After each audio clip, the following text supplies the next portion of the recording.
Hallo, hallo zusammen. Endlich können wir Warhammer 40k Rogue Trader spielen. Ich bin so froh drüber. Endlich ist es da. Das neue CRPG von Auket, von den Machern von Pathfinder Kingsmaker und Pathfinder Wrath of the Righteous. Dieses Mal angesiedelt im Warhammer 40k Universum. The grim dark future in which is only war. Ein wirklich sehr dunkles und sehr abgefucktes Universum, wenn man das so bezeichnen möchte. Aber ein sehr cooles Universum. Alles ist in irgendeiner Form böse. Alles ist in irgendeiner Form komplett overpowered und cool. Und man liebt es oder man hasst es. Ich hoffe, euch gefällt der ganze Schiss. Und dann wollen wir gar nicht viel weiter diskutieren. Ich will anfangen. Also springen wir gleich rein ins neue Spiel. Was wollt ihr hier? It's based on Unity Technology, Data Analytics. Nee, das kriegt ihr nicht. Dann spielen wir die Main Story. Hitbonus. Avoid enemy ranged attacks. Okay. Gain modifier, Delta enemy. After reduction from armor and deflection, NPCs. All excluding. Okay. Skill test difficult, enemy wounds modifier, das brauchen wir alles nicht. Damage required to receive injuries. For fresh wound becomes an old. Base combat difficulty. Ja, das können wir alles auf normal so Standard stehen lassen. Sehe ich keinen Grund für es nicht so zu belassen. So. Hoffen wir mal, dass das Spiel auch ohne größere Probleme laufen wird, denn eine Sache muss man da ganz offen und ehrlich sagen. Auket sind berüchtigt dafür, dass ihre Spiele sehr, sehr buggy sind und sehr viele Probleme haben. Insbesondere zum Release. Das muss man einfach offen und klar so sagen, was das Finishing und Polishing angeht. Da müssen sie noch ordentlich was verbessern. Aber sie reißen sich jedes Mal den Arsch auf, auch noch Wochen und Monate nach dem Release, um alle Fehler zu beheben, euch neuen Content zu bieten. Weshalb das nicht... Man kann es nicht gut reden, es ist nicht gut, aber sie bemühen sich sehr, das Spiel für alle und jede auch so schnell wie möglich, insbesondere bei Plot-Stopping, Bugs oder bei Bugs, die Leute das Spiel nicht spielen lassen, also sprich einfach Bugs, die das Spiel gar nicht erst starten oder so, sind sie sehr, sehr, sehr schnell dabei, das zu fixen. So, dann haben wir hier einen generierten Charakter, entweder einen vorgenerierten. Archetyp Soldat. Soldiers are master of all range weapons, quickly able to assume an advantageous position from where they stand, ready to rain fire on the enemy. While well trained in a highly diverse range of arms, the soldier is particularly proficient at blasting their targets with burst fire and area weapons. Core focus, movement and ranged attacks, cover and dodge, burst fire, area attack. Dann gibt es noch Background Abilities. Was sind denn so die Startcharakter hier? So, dann hätten wir Darius, er ist ein Operative. Uses Intelligence and Perception to find and exploit weaknesses in enemies' defenses. None can withstand an attack from an operative. Core focus, precise single attacks, defense penetration, area debuffs, consistent firing positions. Okay. Bahadur, warrior, competence boasting exceptional melee prowess, capable of dealing high damage in close quarters. Quarter combat and withstand heavy amount of damage. They also excel at drawing enemies' attention from less defended allies. Oh. Okay. Wir spielen aber natürlich einen Custom-Created Character. Und was den Ton und alles angeht, lasst mich wissen, wenn euch irgendwas auffällt. Wenn was extrem laggen sollte, asynchron ist, wenn irgendwas zu laut oder zu leise ist, gebt mir da Bescheid. So, Imperiums. Wie immer in Owlcat Games kann man unter der Voraussetzung, dass man ein klein bisschen Arbeit macht und die Bildgrößen, die Bilddateien entsprechend vorbereitet und anpasst. Wobei es in ein paar Tagen auch garantiert wieder hunderte Modpacks und sowas mit Tausenden von Bildern geben wird. Kann man eigene Bilder hochladen tatsächlich. Dieses hier ist jetzt natürlich nicht. Und ansonsten gibt es auch immer ein paar vorausgelegte oder Vorgaben. Was haben wir denn hier so Schönes? Kommissars. Zumindest rein optisch. Wobei, es könnte auch schon... Ne, es geht noch nicht in Richtung der Inquisition. Es könnten eher Inquisitoren sein vom Optischen schon. Das sind irgendwelche Lords. Das sind Commander. Durchgeknallte Priester. Noch mehr Commander. Die sehen schon sehr cool aus, die Charakter. Aber ich würde sagen,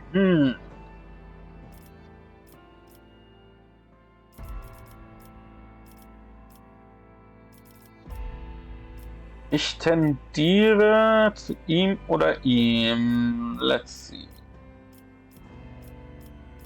Ene mene Miste, es rappelt in Kornskiste. Ene mene Meck, dein Blut ist weg. Gut. Nehmen wir unseren kleinen... Ja, er hat schon so ein bisschen was von einem... Ein bisschen was Wolf- oder Biest-ähnliches. Appearances. Aha. Warte mal, gibt's hier eine vorgearbeitete Appearance? Ich glaube, ich habe sie gerade gelöscht, oder? Ja, I guess so. Let's see, wenn wir das so machen. Das Spiel merkt es sich, okay. Dann müssen wir hier selber durchgehen. Face.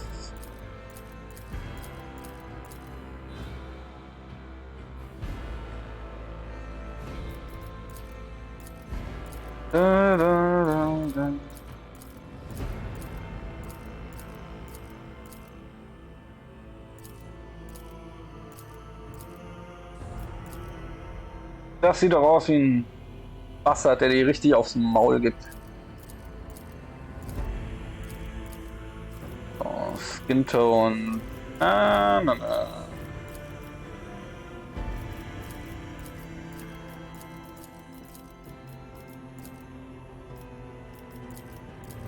Das ist sehr weiß. Das geht eher in die asiatische Richtung. Bleiben wir so. Haare. Eine Menge Haare. Der Großrichter.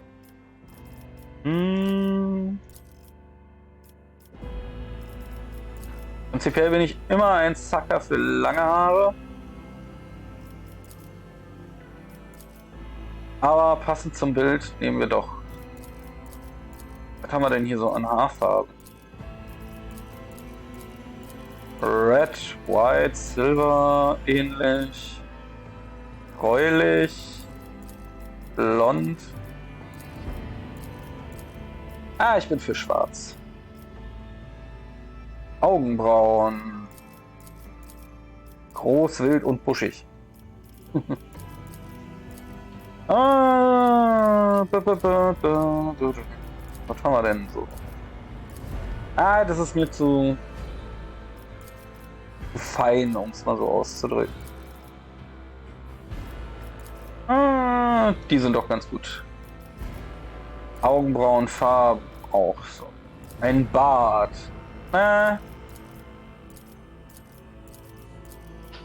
Was für ein Bart können wir denn gebrauchen? Man hat auf jeden Fall schon mal deutlich mehr Character Generation Option als in den Pathfinder-Spielen. Das finde ich sehr gut.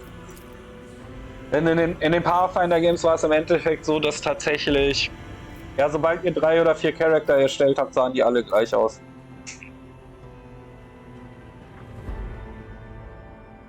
Klar, die eine Argumentation, die es gab, ist, es gab mehrere Rassen. Die sahen dann natürlich auch ein bisschen unterschiedlich aus.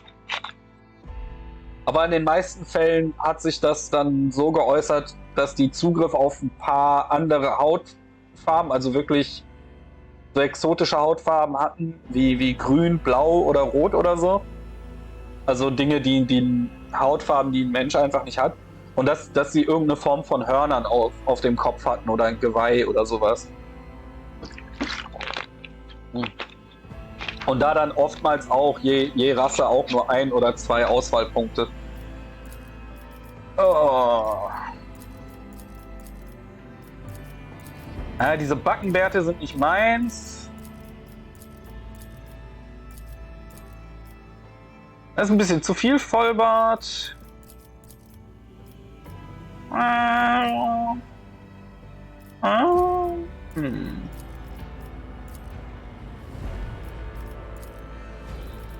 Da sieht dieser längere Oberlippenbart schon ganz cool aus. So, ja, das lassen wir so.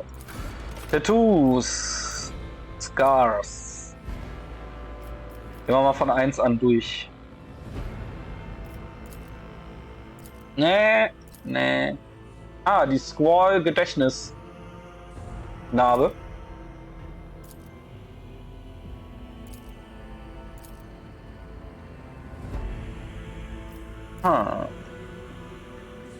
Wir sind ein Kämpfer des Imperiums, also wenn wir nicht vernarbt und abgefuckt aussehen, haben wir irgendwas falsch gemacht.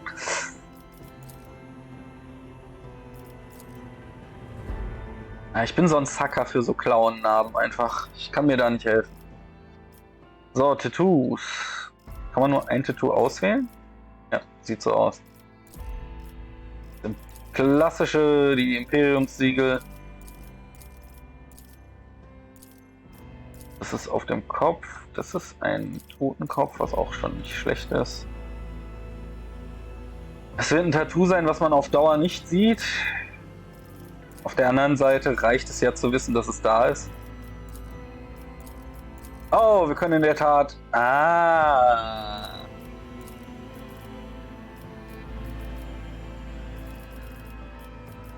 Dann... Moment.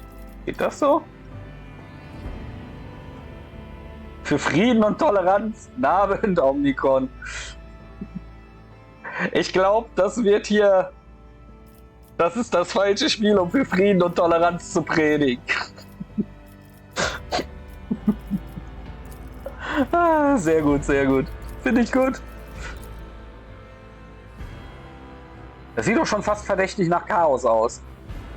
Dieses Tattoo. Nicht ganz, aber verdächtig nah dran.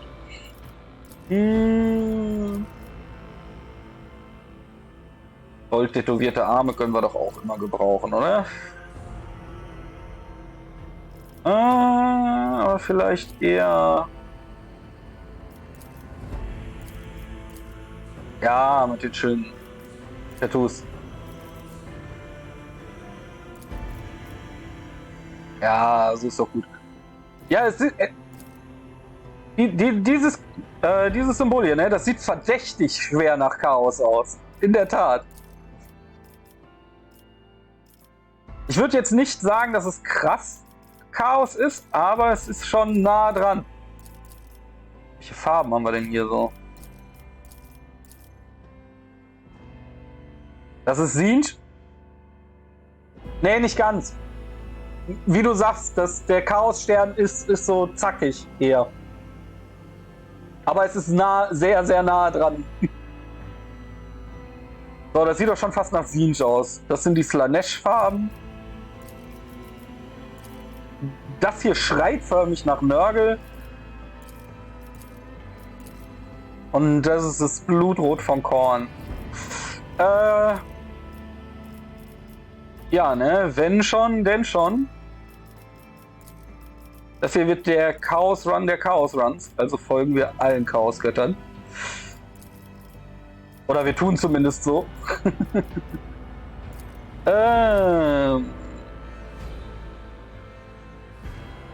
So, fehlt noch. Nagel ist da nicht. Ja, wobei das ist eher lila, aber das passt, das geht auch.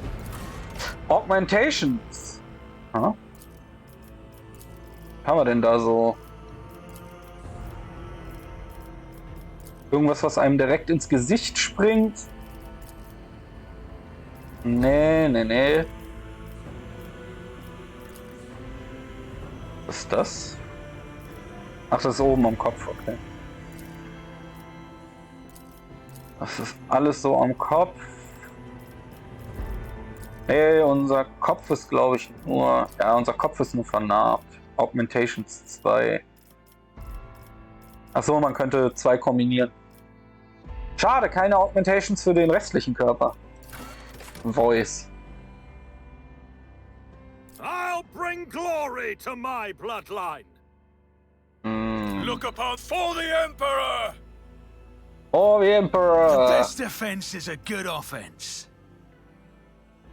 Hier steht schon Heretic Male. Ich habe eigentlich keine andere Wahl. Storm of macro cannons. Let chaos paint the stars red. Behold the wrath of madness. Applaud my brilliance. I will delight my masters with your demise. Through chaos I stride. Yes. Ja, ich bin überzeugt. Unsere Homeworld. Eine Death World. On Death Worlds, the plants, beasts, and sometimes even the environment itself take aggressive and destructive forms in a missile to human life. While it's exceptionally difficult to colonize, many Death Worlds possess valuable resources that require an outpost or other human presence upon the planet's surface to harvest. These harsh environments result in some of the hardest and most resilient populations in the galaxy. Oh, goddammit. Both tested and found. Was gibt uns das denn alles? Es gibt uns das Featured Survival Instinct. Once per combat, when wounds of a Death World character drop below 30%, they gain 20% of their maximum wounds as temporary wounds. Death World characters also gain a plus 20% bonus to dodge and armor while they have at least one wound from any source. Ebenso kriegen sie Strength 5, Agility 5. Physical Storm, it affects the damage a character inflicts with melee weapon and allows them to lift heavier objects. For each bonus point of strength, character deals 1 additional damage with melee weapon. Affects athletic. High agility allows you to manipulate explosive, to keep their footing when crossing terrain. It improves the initiative, dodge chance and reaction. Uses melee, that dodge is equal to half of their agility. Affects demolition, toughness. Fellowship, ability to interact with other creatures, to deceive, charm, or befriend where high fellowship will help a character find a way to approach a gathering. Okay, persuasion. The measurement of the character's IQ, reason and knowledge, law Imperium, law warp, law Xenos, logic, Medicaid, and tech use skill. Talents, brutal hunter, 15% crit chance with a bleeding effect. Death World characters gain critical for axes, hammers, and lust weapons. Wounded Beast increases the Death World character's agility and willpower by 5. Death World characters take TGH bonuses, less damage from flame, toxic damage, and bleeding effects. Once per combat, when a Death World character is suffering from the stun, this condition is ignored. A Void Baron character can reroll any failed attack, dodge, parry, characteristic, or skill test. With a 20% of success, this chance cannot be greater than the base success chance of a roll. Additionally, any enemy dodge or parry against the Void Baron has a 20% chance to fail.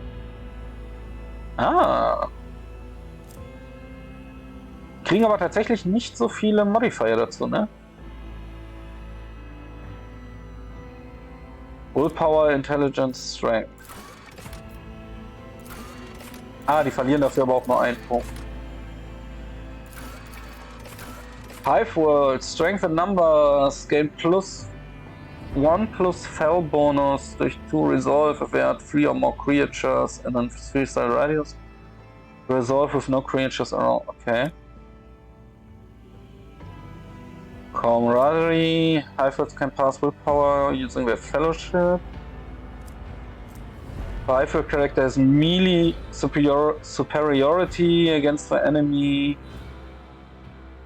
The effect is increased by +10 if an enemy has melee against the Hive World. The effect is in melee combat, any target surrounded by more allies than enemies receive a +10 weapon skill bonus for each additional ally. Larger creatures need to be surrounded by more than 2 enemies. Helping Hand. Starts their turn to an ally that Hive World character gains +2 MP. If a Hive World character ends their turn, they all gain. Oh. All ranged weapons dealing physical damage have +1 damage, +5 armor, and 1 rate of fire, -5 to recoil. Hive World character gain 50% bonus to dodge the first attack of opportunity. Oh. Interessant. Forge World. Forge World gibt kein Feature, okay. The first attack in combat with a plasma melter or power weapon deals additional damage equal to intelligence. For the remainder of combat, the bonus damage is decreased to intelligence bonus durch 2.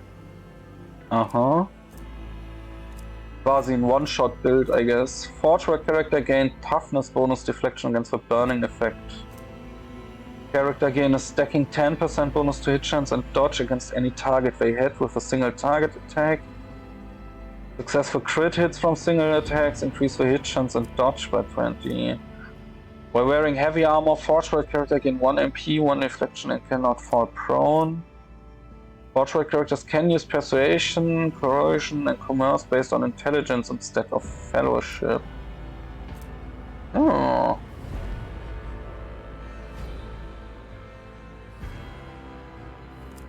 Das ist interessant.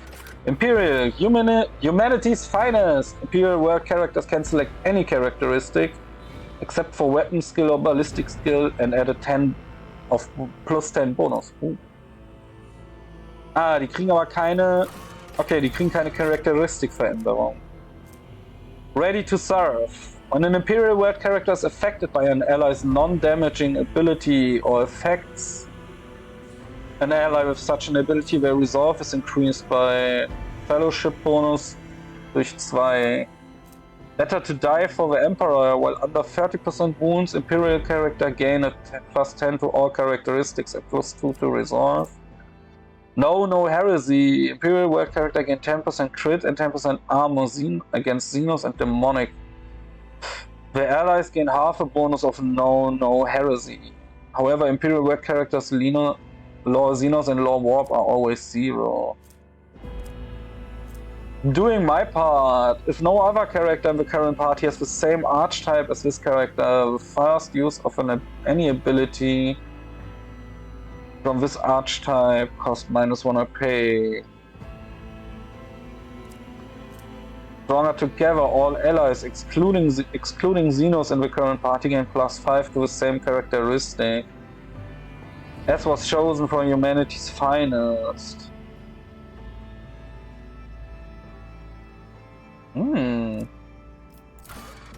On Fortress World. Never stop shooting. Hi Alicia. I'm fine, and you? Never stop shooting. Each time a Fortress World character kills an enemy, they gain +10 stacks of Never Stop Shooting. The start of their turn, there is a stack of Never Stop Shooting % chance that the first attack this round will cost 0 AP and will not count toward the attack limit. If this effect triggers, all the stacks are lost. Ooh. My streaming is fine so far. Can't complain. Perception, Willpower, Fellowship, Combat Addiction. Fortress World characters gain 7 to Ballistic, Perception and Willpower. Out of combat where Intelligence and Willpower are decreased by 7. Wow. Hail of Steel. Each round Fortress World characters gain a stacking +1 bonus to dodge against ranged. So each shot they made, also the burst attack grants an additional 10 stacks. Never stop shooting.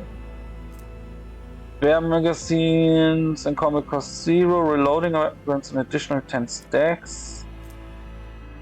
At the end of their turn, Fortress World characters gain stacks of Never Stop Shooting equal to half the minimal damage of the most damaging ranged weapon they used this round.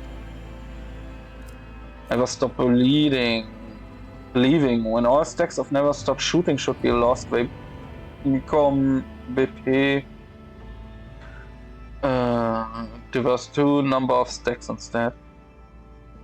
Additionally, a Fortress World character may upgrade their willpower even if their current archetype does not allow it. Aha!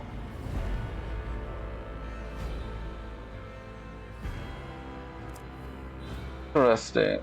Fortress World.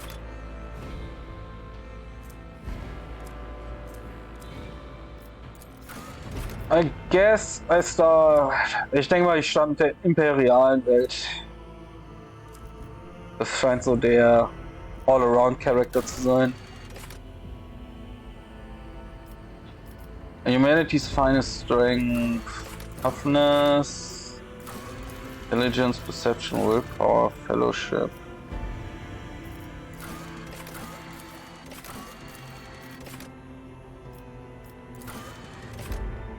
War nochmal Agility. Initiative, Dodge and Reaction. Ah, okay. Fellowship. Or Persuasion. They are bound to encounter the Corona's parts. High willpower allows characters to exert control. We name Fellowship.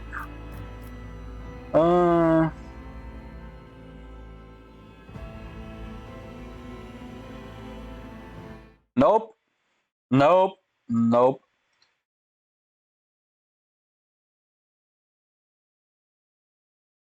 Bye bye, Alicia. You do not use my stream to advertise shit of yourself. Unless I allow it. That's the one fucking rule I have here, basically. So. Astra Militarum Commander. Commander and all their allies deal an additional % damage to enemies that are adjacent to the commander or their allies until the end of the commander's next turn. All of the commanders also take no damage from other allies' attack. Basic skill reflects the character's accuracy with all forms of rage weapons. Ballistic. Perception, Athletics, Medicae, Characteristic modifier, Perception, Skill modifier, Medicae, Suppression Fire. Ich weiß halt legit nicht, was das alles bedeutet, ne? Es gain 5% to rate of fire. Okay. Commander's allies uses a heroic act. Commander gains +5 to all their characteristics. As a commander's adjacent, the commander deals an additional +10 to all enemies. Commissar at all costs. Once per combat. Commissar's next single shot or single target attack applies the following effects. Becomes marked. The ally who kills the marked enemy gains an additional turn after the current one with +2 AP and 4 MP. Allied target, all allies gain an additional +1 AP for the next round. Huh.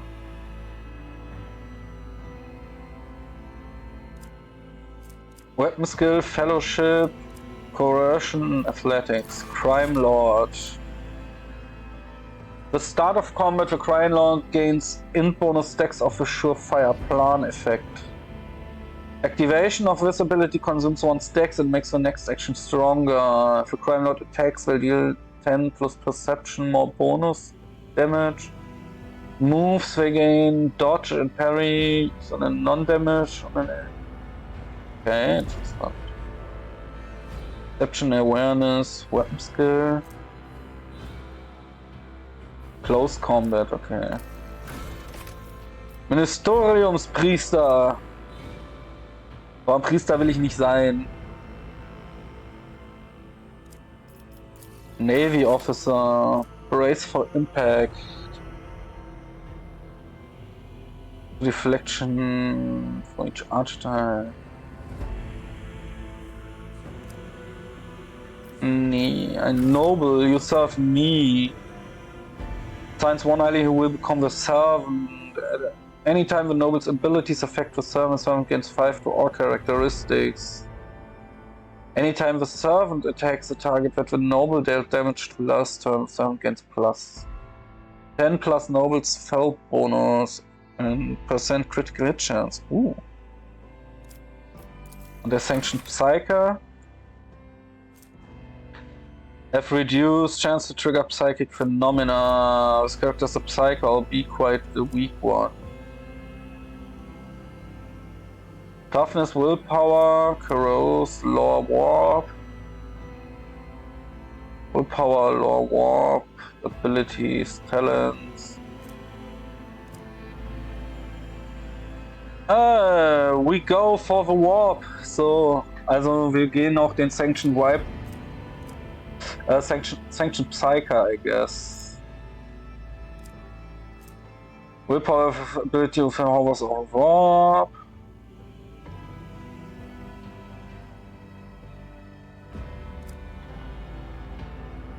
Oder gehen wir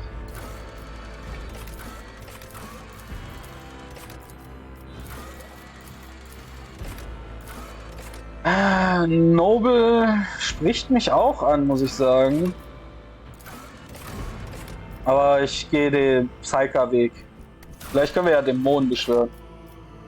Biomancer and manipulative biology and process with powerful minds their masks of the flesh learning to shape their own form. Iron Arm. The target gains strength and toughness. Enfeeble. Regeneration. Talent. Diviner. Divination specializes in gleaning and using it to turn fortune in your favor. Diviners find useful insights everywhere, manifesting extrasensory abilities. Okay. The Psyker increases the target's dodge and parry until the end of combat. Oh.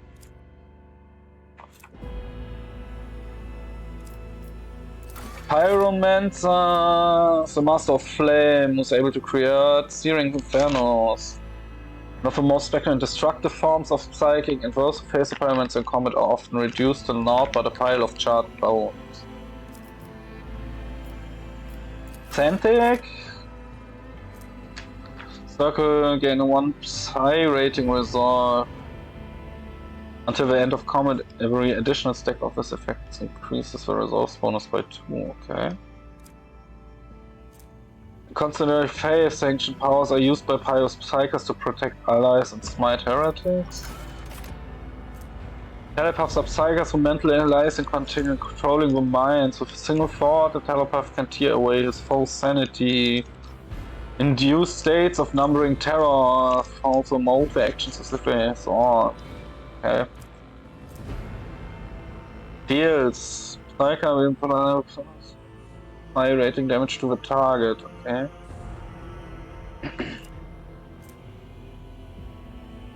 The Psyker deals psychic shriek damage to everyone within a 7th cell. Mindbound.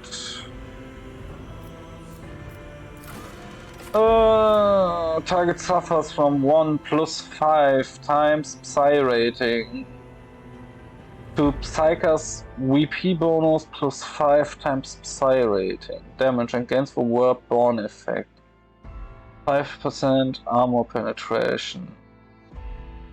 Warp Burn deals Psychers WP bonus +2 times Psi rating to the target at the end of their turn with 5% Psi rating armor per target creature must pass a test with a penalty to stop burning. Let's do a Pyromancer! Lore Xenos, Persuasion oder Curious. It's effect by Fellowship. It represents a character's talents to manipulate other people through intimidation and reach their desired goals. Represents the characters to manipulate other people through negotiation.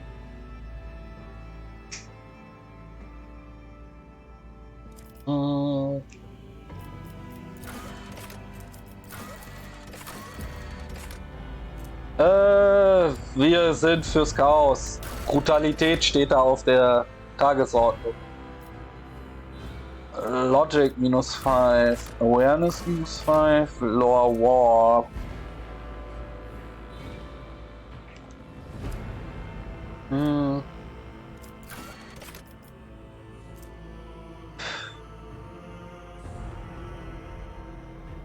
Conscious mind may not perceive. Awareness allows the character to notice traps, hidden objects, secret passage, and unusual elements. Logic. It makes the character rational arguments more convincing and allows to notice any logical.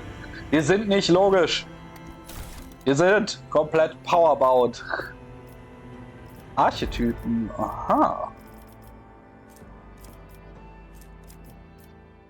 You can only choose one of the first tier archetypes. Archetypes are developed paths that your character follow. Each archetype encapsulates a unique set of skills and expertise and represents a specific combat specialization. From the frontline warrior to the indispensable leader to command, choose who you want to be in the grimdark future.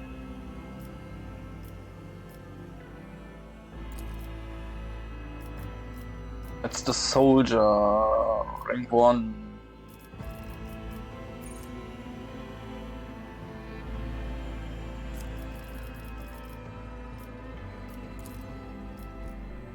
Okay.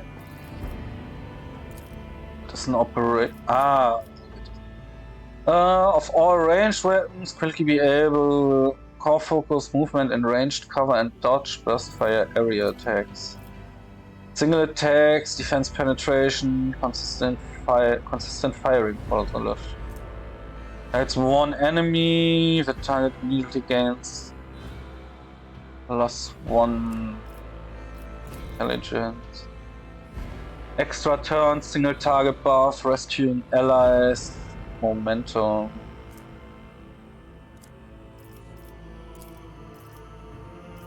Das ist dann Melee, ja? Und je nachdem, was man hier wählt, haltet es dann andere Dinge frei. Characteristic Intelligence, Perception, Weapon Skill, Ballistic. Awareness, Tech Use, Logic.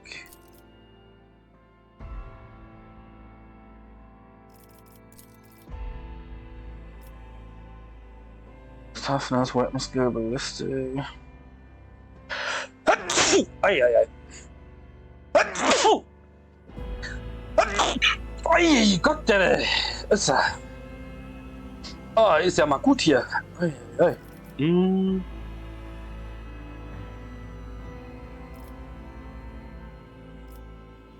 Welchen?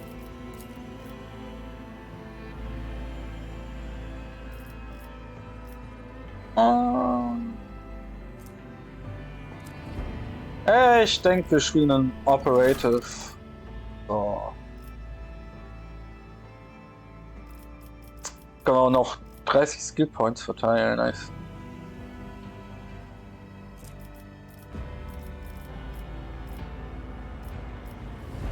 It's a character's competence in all forms of close combat.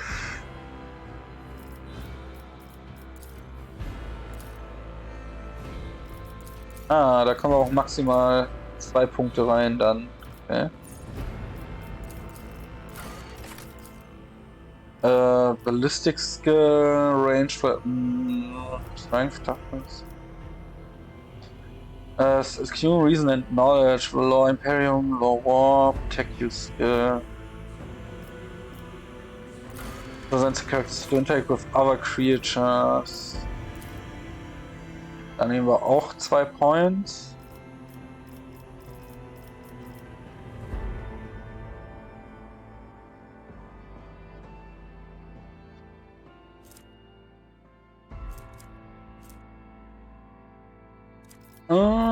Und dann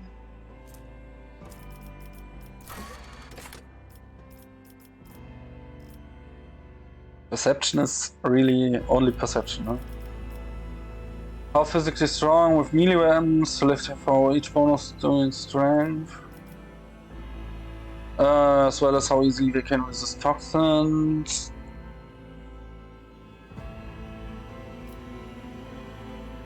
Haben wir irgendwas, was noch mit dem Warp zusammenhängt? Willpower, oder?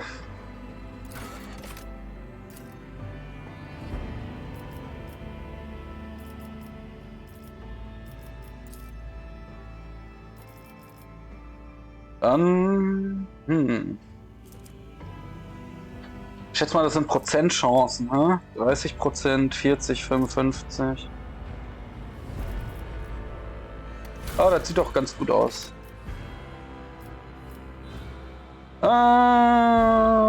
Sword Class, Frigate. Können die editieren? Achso, ist nur der Name. Komm, generier mal random was. Die Destiny Hunter, das klingt doch gut. Ein Rogue Trader sind wir natürlich nicht. Wir sind Daki G.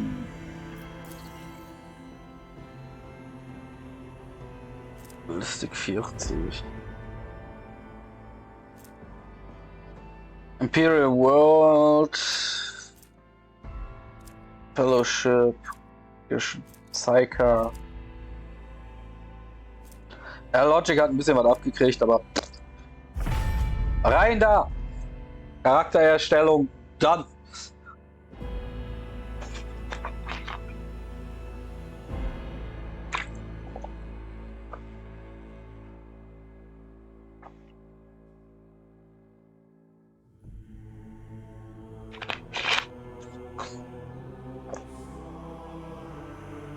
Hat nur eine knappe Stunde gedauert.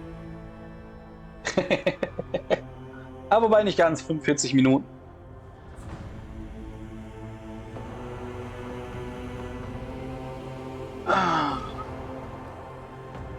Wie sagen die Emperor's Children so schön? For the Emperor!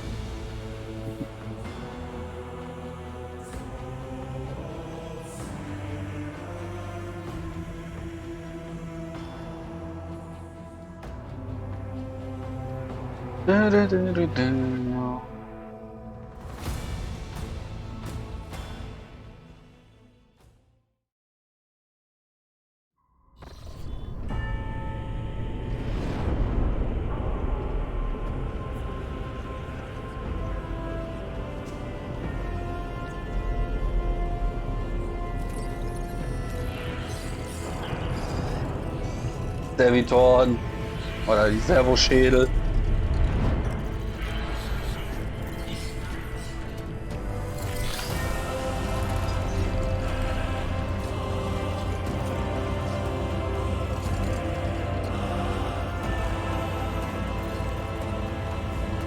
Diese Welt sieht einfach so cool aus, dieses Gothic Dark Combat Gedöns. An excellent place for contemplation. One has the best view of the cathedral from here. Mesmerizing, wouldn't you say? An impeccable manifestation of the God Emperor's sublimity. Choice and dialogues. You are in a dialogue. Here you can learn more about current events, influence the character you are speaking to, or even alter the course of the game's narrative. Your character's personal story depends on the dialogue choices you make. Available dialogue options are displayed on the right. Select a reply by clicking on it, pressing the corresponding digit on your keyboard. Truly awe-inspiring can be tiring.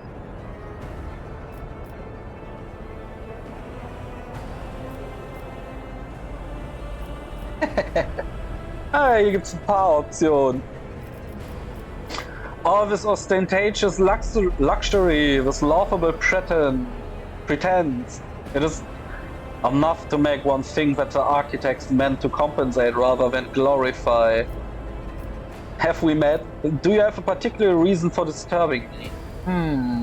1, 3 oder 5 ist hier die Frage. Ich tendiere zu 3. An interesting perspective. However, allow me to offer you a bit of advice. In the interests of your own well-being, you should frame your thoughts with greater piety. Demonstrating such a lack of care when choosing your words might be viewed by certain people as evidence of insufficient trepidation before the God Emperor. Nee, wir würden doch nie. Ja, nee. I merely criticize the talented architect. Thank you for your advice.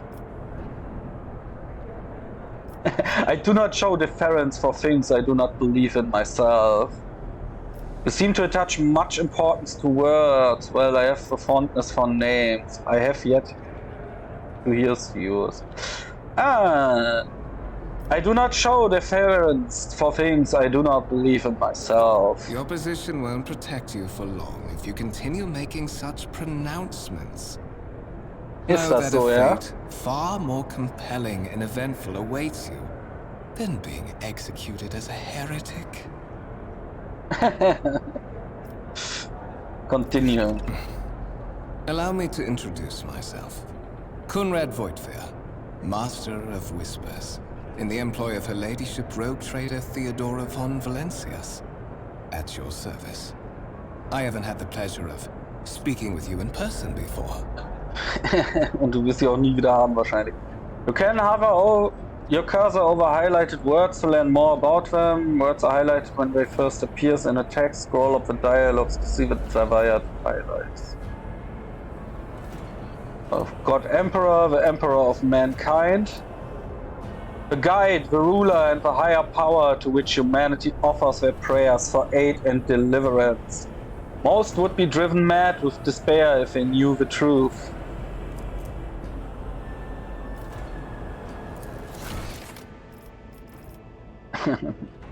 The divine presence who sits on the golden throne of terror in the hearts of the Imperium, towering over his willing servants as their rightful master. He is depicted and worshipped in myriad forms by souls beyond counting. Through his Imperium, humankind is united. Through his Imperium, humankind is united and remains one of the most powerful, intelligent species in the galaxy. Das ist doch alles Propaganda. Rogue Trader, a subject of the Imperium with a unique hereditary title. A Rogue Trader is tasked with exploring and exploiting the still uncharted regions of the galaxy for the benefit of mankind. I have no intention of introducing. My name is Takeshi, and so as to avoid any misunderstanding, I am a sanctioned psyker. I am aware of that fact. It would have been unacceptable negligence to have overlooked such a detail when compiling your profile. Fate bestowed upon you powers of witchcraft, and a duty to use them for the good of the Imperium. Naja. Yours is truly an unenviable lot. The Imperium of Man, the galaxy-spanning, interstellar human empire ruled by the living god who is known as the Emperor of Mankind. Kein Gott? I will be frank with you. You may forget your past titles, no matter who gave them to you, or what their origins are. From the moment you and the other candidate were brought aboard this void ship, your fate changed. You now serve Lord Captain Theodora von Valencias, and carry the burden of an heir of this house. Henceforth, you share your dynastic name with Her Ladyship. Bear it with honor. Lord Captain, a strange title. You have a curious title. On what ship I have found myself. I am one of the rogue trader's heirs, so there is another candidate. I assume you had some goal in mind when you decided to seek me out. Let us address it. But of course, I have come to invite you to a meeting with Lady Theodora. I imagine you have many questions for your patroness, and I'm sure she has just as many questions for you. It is regrettable that you haven't yet had an opportunity to speak. It has been an arduous voyage thus far. The Lord Captain and Master Edelthrad von Valentius are conversing on the observation platform. Let us join them there. Dann tun wir das doch. By the right of blood. Move your character by clicking left on the spot. Symbol will appear and your character will move forward. This is inaccessible in the closest location. Okay.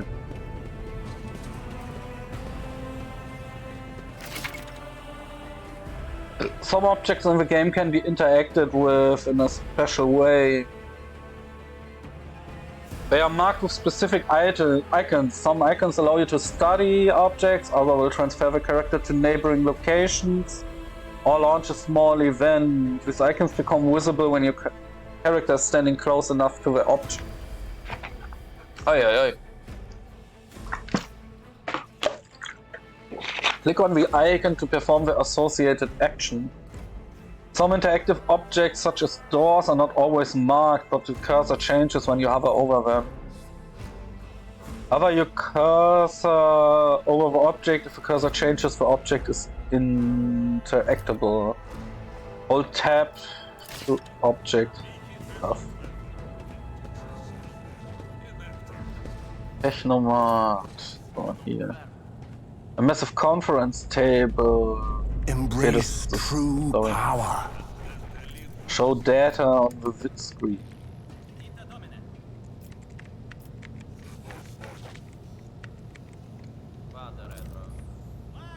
Computer information large screen. Stört sie wohl, wenn ich damit rumfummel, ne? Dreckiger kleiner Mechanikus. Ah, dann schauen wir doch mal.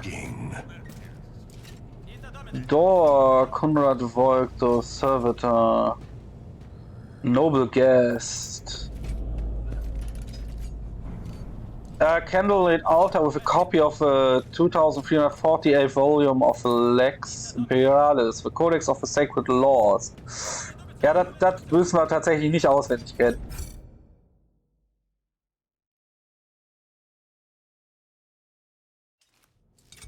Game autosave, okay. Open the door. One of the von Valentius trophy rooms. Perhaps you would like to take a look around after your audience with the Lord Captain. Ihr habt ein paar Sachen hier, hä?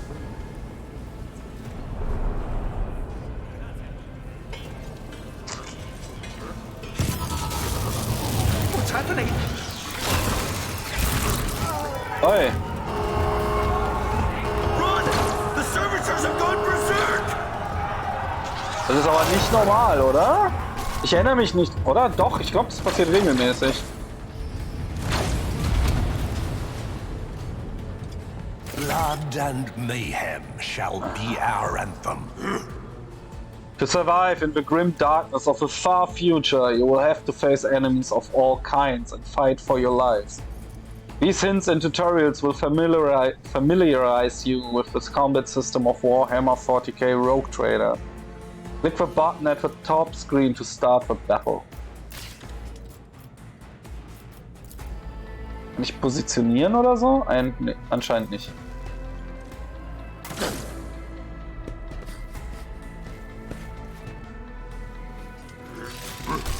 Ah, das ist die Timeline. Turn to wegen dem Ambush, I guess.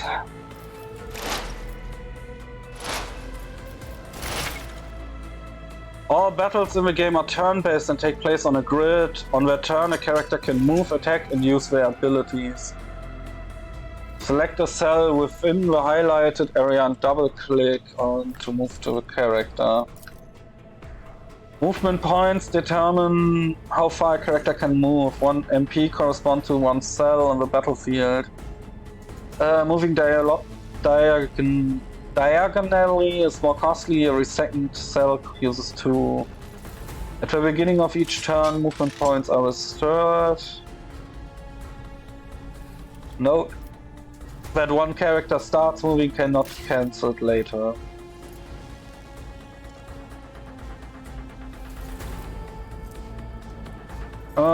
Within 12 cells. Let's go.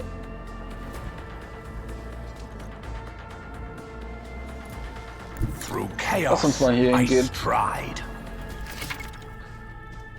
To make attacks and use abilities, a character must spend action points, where total is displayed on the panel of the bottom of the screen. Every attack or ability has a certain cost associated with it. The number of squares next to the icon. The number of squares next to the icons of attack, actions, and other abilities indicate the AP cost. AP is restored. To attack, first click on a single shot icon on the weapon. At the bottom, however, the cursor over an enemy, tooltip will appear showing your chances of hitting and possible damage. The amount of damage your character deals depends on the parameters of the weapon. The effectiveness depends on the distance. When you target an enemy with a single shot, you will see 2 areas denoting the weapon's effective and maximum fire range. Certain abilities in the game are considered attack actions and can only be used once per turn, unless effective by specific talents. If a character performs an attack action, they will not be able to attack again and will lose their remaining move points. Okay. Würdest du nachladen, würde was kosten? 1 AP. Pistol Shot.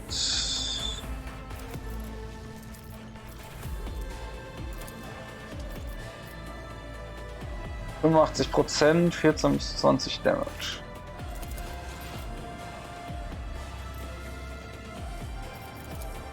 Dann schießen wir doch mal erstmal.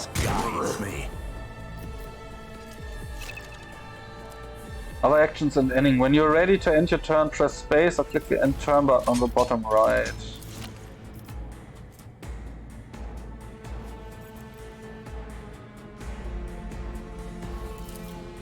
Ruin beckons. Macht man das auch noch? Was ist das hier? Momentum.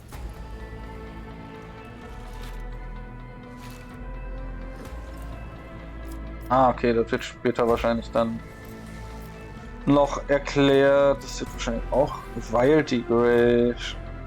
Reach deeper into the warp to abilities, there's always a chance. Factor that is innovative destruct. At the beginning, Veil degradation usually starts at 0. 1 for each use of a minor psychic and by 3 for each use of a major. It increased by 1 per round. Ab einem gewissen Punkt ruft man. Okay. Interesting. Rate of Fire 1, deshalb kann man damit auch nur eine schießen, I guess. Dann war das dieser Turn.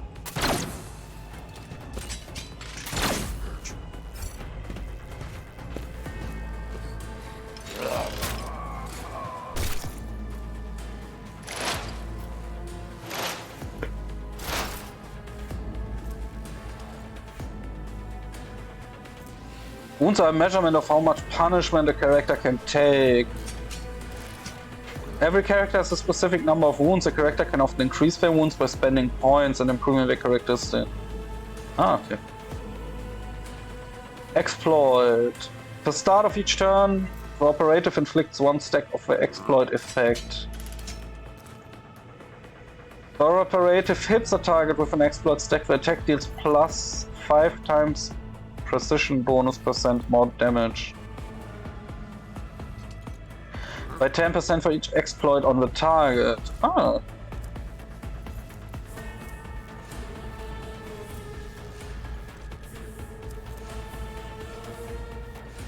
Perception ist 30. heißt, das hier wäre 5 plus 30, 35%, 85%. Können wir ihn mal anzünden? I need but a satisfying demise. Can scarcely believe it on a day like Poor this. timing for such an accident.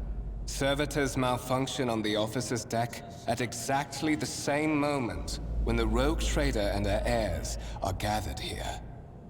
I have blocked all passages between the upper and lower sectors of the residential decks. If this is a deliberate attack, it should stop the culprits from advancing their plan. Gut. Gut.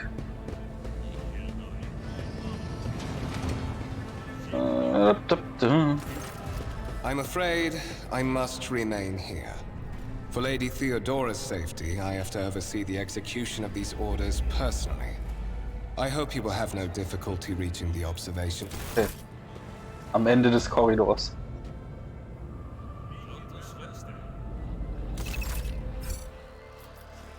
Using M, okay.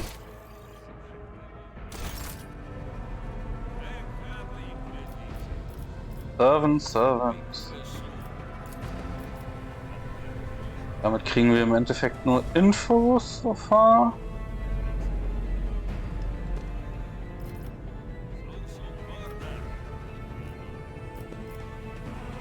Hier lang? Nope. Okay, dann ist es hier am Ende. Let's seize the opportunity. The opportunity.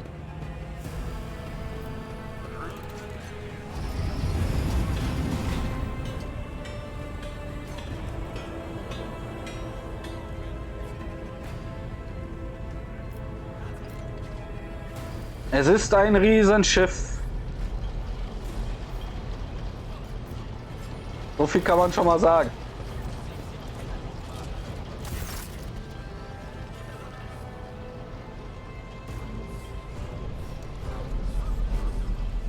Ein Tod? That is simply irrational, Lady Theodora, says a man dressed in peculiar garb, his voice tied with tension. His face, half of which is covered by thin skin, is twisted in a grimace of displeasure and disbelief. Assimilation into the trade structure would be political and economic suicide, practically an admission of heresy. Nicht vertont, schade. The tall, grey-haired woman pins him with her gaze, her cybernetic eye flashing crimson. And suggest an alternative that will satisfy me. I have described the situation. No worse than my seneschal could have done. Make a decision, what will you do with Ion 6, Edelfard?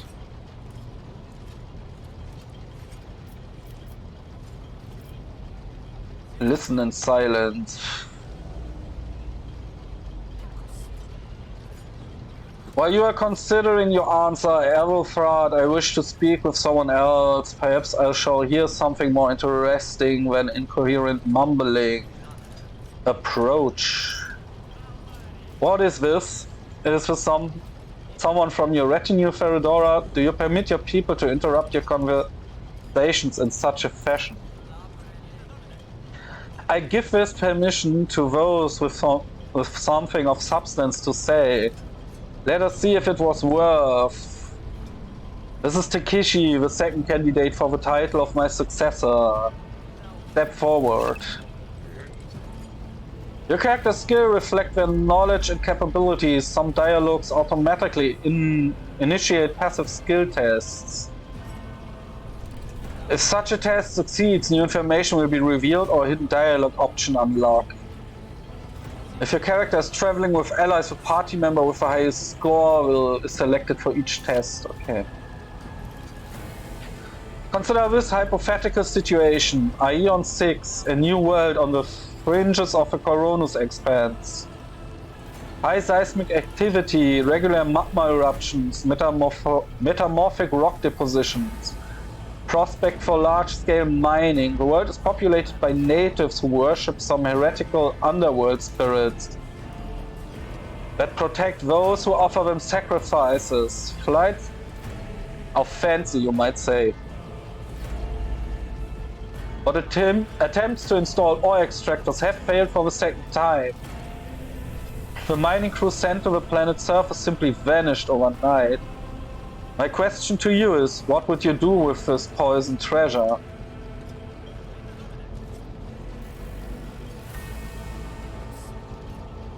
Wir haben in Xenos succeeded. Die Antwort wäre, those spirits could well be natives' name for dangerous aliens. I would first verify if that is indeed the case and if a population of Ion 6 engages in Xeno worship. Warp haben wir auch geschafft. There are ways to confirm whether what is happening on Siren's Ion 6 is witchcraft or not. Might cost several psychers to do so, but it will give us the answer. Dann haben wir, I believe I could use my personal abilities to ascertain whether there was sorcery on Ion 6, but it would require going down to the surface. These reports of spirits sound like evidence of heresy. However, I would put my interests first. No matter what means I would have to use, the riches of Ion would be mine. Ion 6 must be purged for the good of the Imperium. I shall exterminate the heretical beliefs and otherworldly powers. I do not know.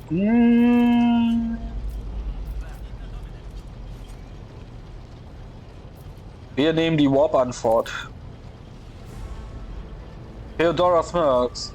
Thorough but presumptuous. It took me a great deal to find one psycho who could serve me well for many years. Yet you speak of several. Adelfrod looks at you with the warmth of a snake. Sanctioned psychers are rare and valuable instruments of the Golden Throne. Or do you, Takeshi, suggest that we use heretics who are an offense to the God Emperor's light? Would be rather careless of you to utter such profanity in the presence of a faithful servant.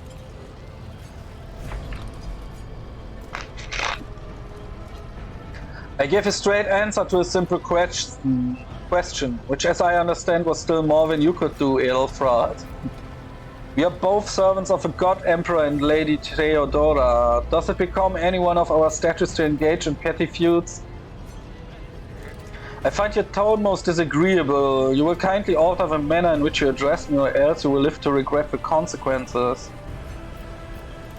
Shut your mouth before I decide to shut it for you. I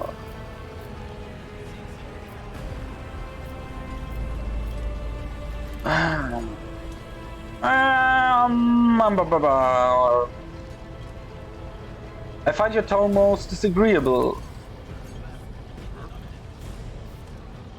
Well, I find your company disagreeable, Takeshi, and yet I am forced to endure such. Adelfrod, I believe I gave you an assignment on this ship. Explain to me then why my senior congregator is still dawdling about the officer's deck instead of proceeding to the middle decks to commence the inspection of the compartments on his purview. I beg your forgiveness, Lady Theodora. Your presence has such a profound effect on me that I well forgot the time. Ist das ein Schleimer? Just fuck away or I kill you.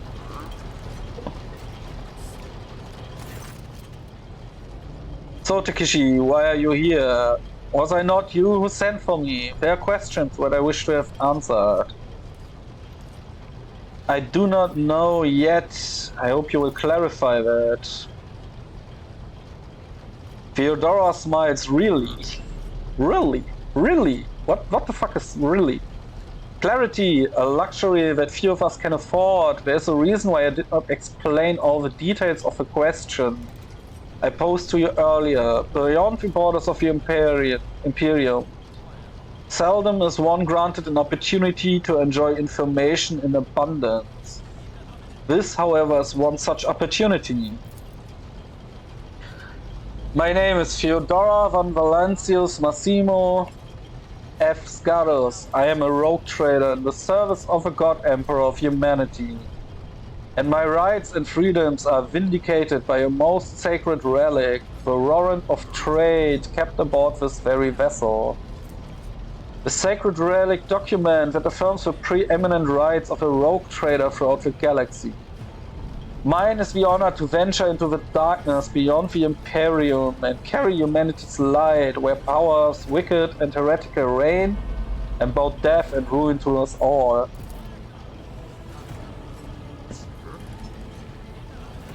It is my decision alone to determine the fate of whatever I find past the bounds of the explored void. Every world I discover, along with all there is to find thereon, resources, people, riches, and mysteries, is mine by right. I command millions of lives, rule over numerous planets, and possess fortunes that no planetary governor or commander could dream of amassing. And you, Tikishi, are one of those with the von Valencia's blood in their veins, and a rightful claim to this inheritance when the hour comes.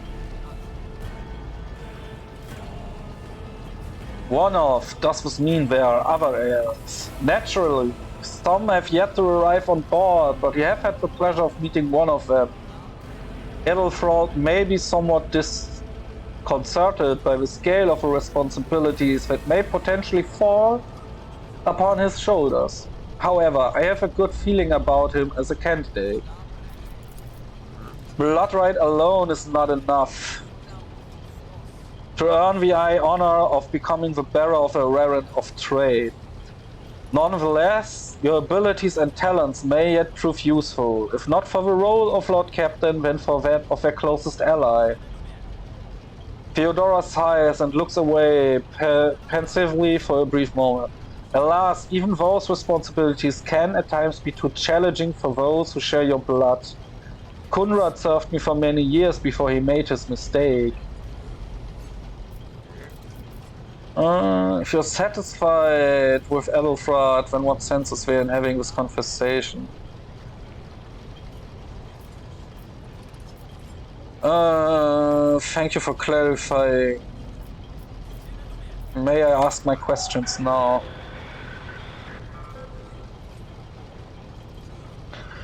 The Vox, by the way, a piece of technology used to communicate. Tyre suddenly comes to life, but all you can hear is unintelligible noise. Theodora winces, shuts off the transmission, and gives you an imperious nod. I have some time before the navigator gives the signal to initiate the void ship's translation out of the warp, and my presence is required on the gift. An incident took place on the officer's deck. Some servitors went berserk and attacked the crew. Is that so? Perhaps the technomads were careless during maintenance, or it could be the war playing tricks on us in spite of the gala field. Or perhaps there's something to all the stories about the ship being possessed after all.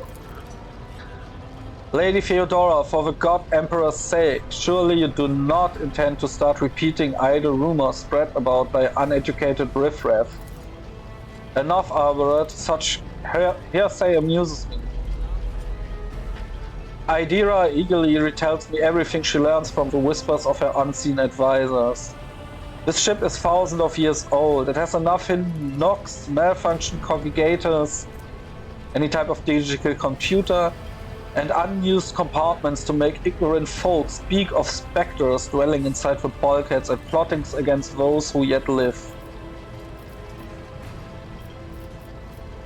There are ways I can prove myself. What are my current responsibilities? Observe, learn, absorb. It will take time for you to find bearings aboard this vessel and in your new position. Eventually I will find a post that suits you. A post that suits you as I did for Edelfraud. Until the time comes, consider yourself my aide. Gracious Lord Captain, surely there's a way I can prove myself. You can start by not asking questions of this sort. I have no need for psychophants. I will draw my conclusions when an opportunity to prove yourself arises. As for when you will be granted the opportunity, only the God Emperor knows. I have no more questions. In that case, I shall head to Theodora's Vox awakens once more. This time you pick up shouting. The Lord Captain freezes, listening to the Voxcast, then nods and draws her weapon. Disturbances reported on the adjacent decks. Seneschal, if a need arises, protect the new blood. She glances at you. It is possible that the chance to prove your worth might present itself sooner than you may have anticipated.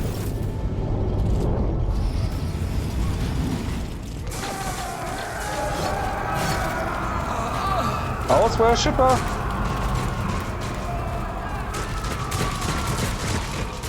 Oh, might be. Tech Heretiker? Your struggles are in vain. Our commons acts and turns, and the order is determined by an initiative roll. The order of turns is displayed on the left side.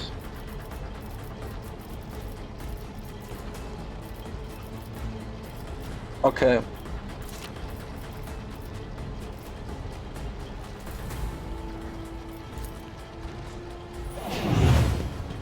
Heretics! Okay. I took care of this one. One fewer target. Lord Mord. Schöner Flammenwerfer.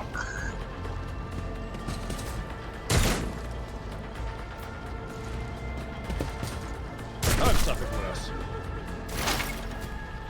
Cover. Use cover to avoid enemy attacks. Cover that the character can hide behind a mark with a shield. When standing close to them, the character will automatically take up an advantageous position. In this case, the chance that enemy attacks will hit the cover and not the character behind them increases.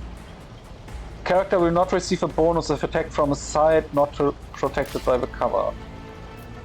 Das macht Sinn. This is beneath me. I will triumph. Descend upon the weak. Oh.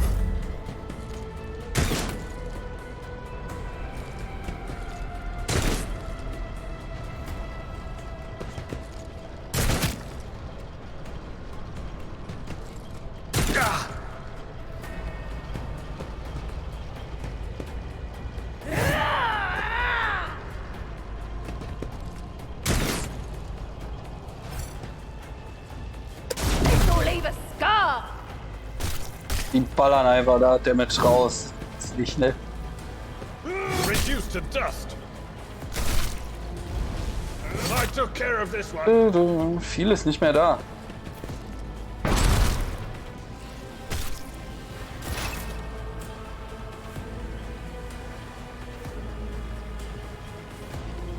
Your character has received a temporary positive effect.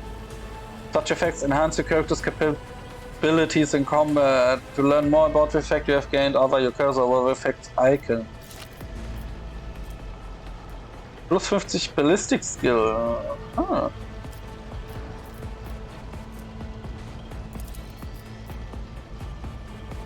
%, Chance.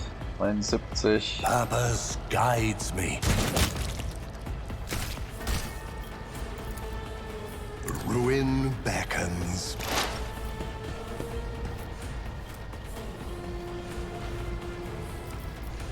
Okay.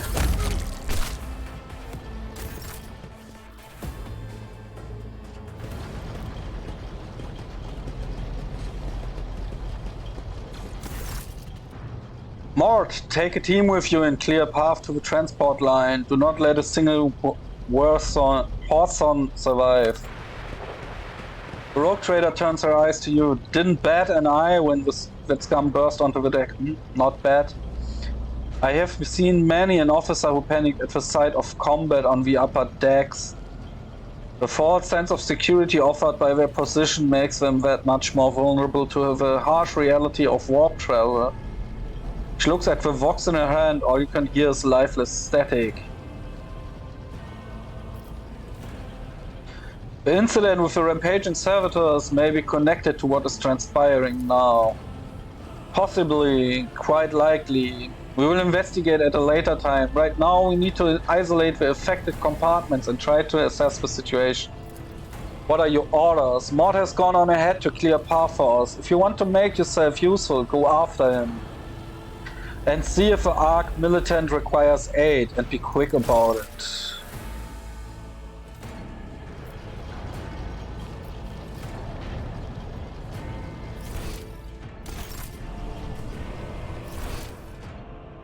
Und eigentlich irgendwo sehen, wo das Ziel dann ist.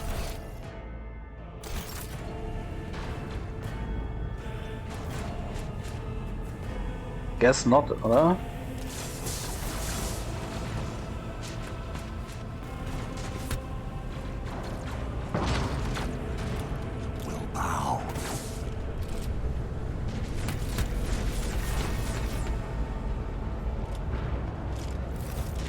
Da ist Mord.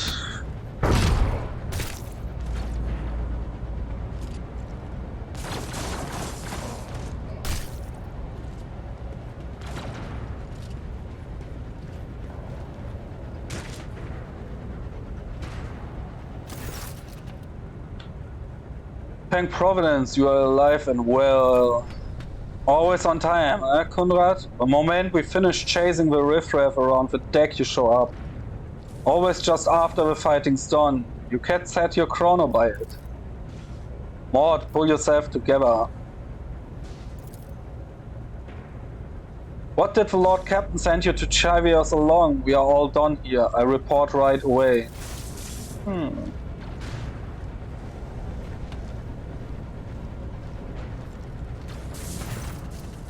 Master of Whispers, what is happening on my ship? The Voxnet is silent, the Vox Master is not responding. Armed assailants have stormed the officer's deck, and my arch-militant just destroyed several more heretics on the way here. Is this a severe case of warp madness? Have some of my crew lost their mind and forgotten who they are and whom they serve? Report. I have not yet received word from the Enginarium regarding any Gellerfield failures. But communications were already unstable half an hour ago, and now they have ceased altogether. What the cause may be, the consequences are spreading fast. I'm receiving scattered reports from the middle decks, and the only voxcasts from the lower bays are one-way heretical gibberish. That the madmen have already reached the officers' decks suggests that this outrage was planned in advance. Perhaps this is an organized mutiny. Executed traitors, every last one. Enemy assistance on the middle decks.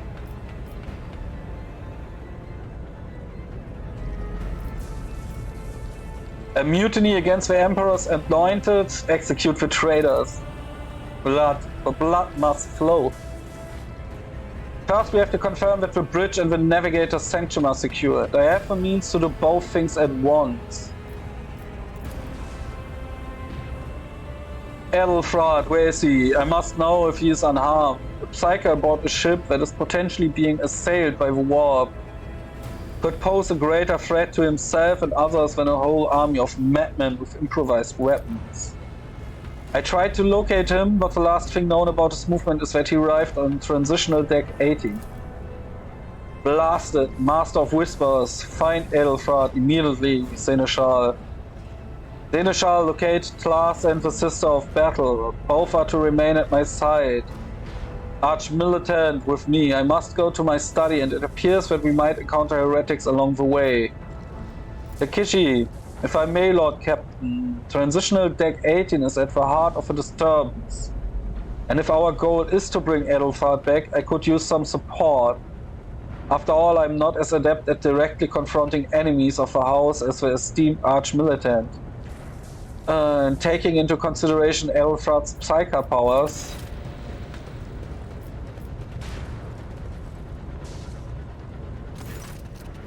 when it's settled, Takichi, find Edelfrad and bring him here. In whatever state you find him, this elevator leads to a restricted compartment, such as my personal chambers and the bridge. Do not let me down. I require you both. Do you understand? Can I promise? I cannot promise that I won't lose our dearest heir somewhere along the way. Conrad, keep an eye on our spirited guest. You are personally responsible, Mort.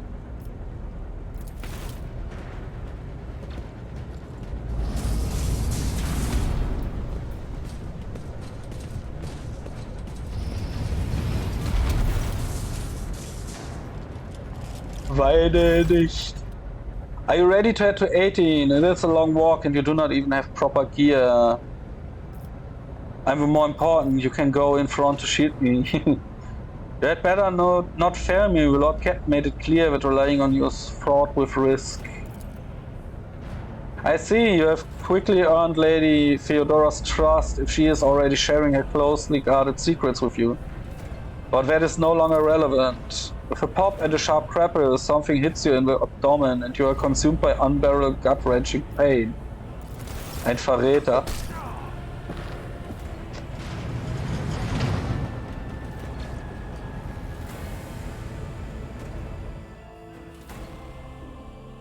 Traitor! But that's fine. We are one too. We just don't know yet.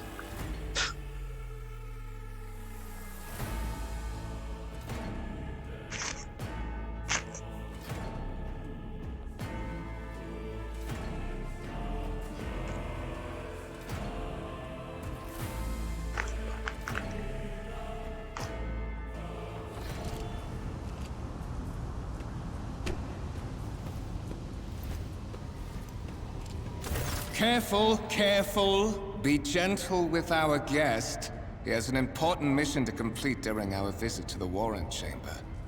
And for that, I need him breathing. Oh, you are back with us, I see. Delightful. Huh.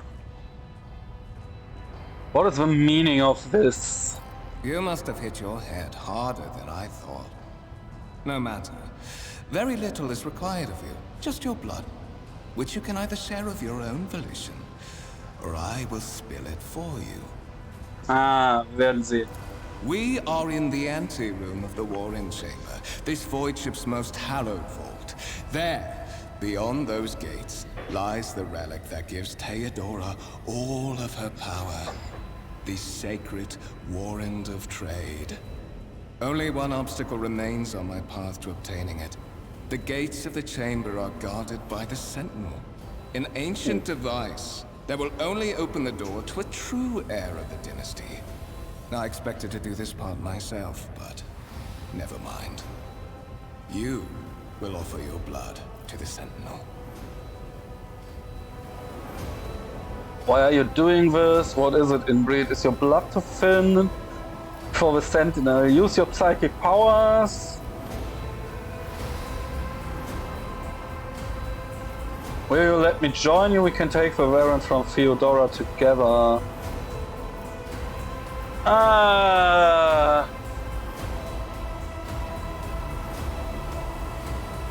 Doesn't matter. Wir benutzen unsere Psychic Powers gegen ihn. Close your eyes and try to focus, and then you feel the touch of something sharp. Aha. Delivered a preemptive strike. On the available dialogue options require making a skill test. Unlike with passive tests, which are made automatically, in this case you can decide whether or not to select an option, the consequence of which will depend on the result. Success or failure affect how the dialogue will develop. Depending on the context, you might change the course of the conversation, alter the character's attitude, or perform an action whose consequence will only become apparent later.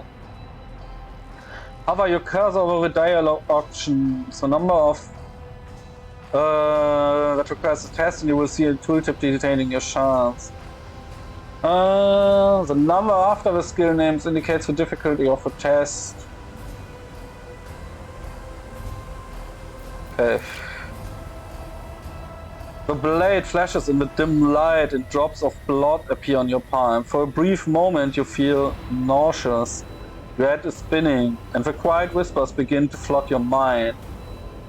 More and more sourceless voices, each echo each other, drowning out at your own thoughts, replacing them with Singular urge, go to the gate, go to the gate, go to the gate. Wir können complien, also tun, was er verlangt. Können ihn beleidigen. Do the void with you, können wir ihn noch weiter beleidigen. Fight the voice in your head. Get out, I am not your puppet. The voices in your head giggle and mock your desperate outcry. You feel this intriguing influence forcing you onto your feet and making you take a step toward the gates looming in the center of the chamber. Okay. Irgendwie habe ich da keinen Wurf gekriegt, kann das sein?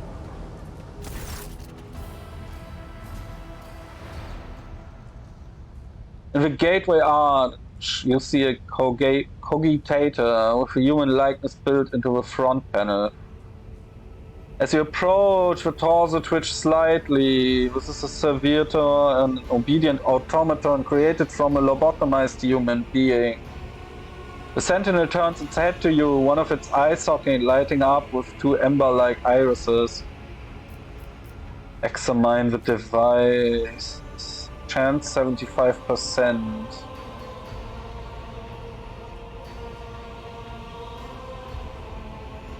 Look back, look for anything that could be used as a weapon. Examine it. You carefully inspect the design of the gate cogitator. What immediately catches your eye is the strange alloy that was used. Material for the machine's components, some of which are unfamiliar to you. You suspect this might be some kind of archaeotech relic. The servitor on the gate begins to move with a screeching and groaning of metal. It leans forward closer to you.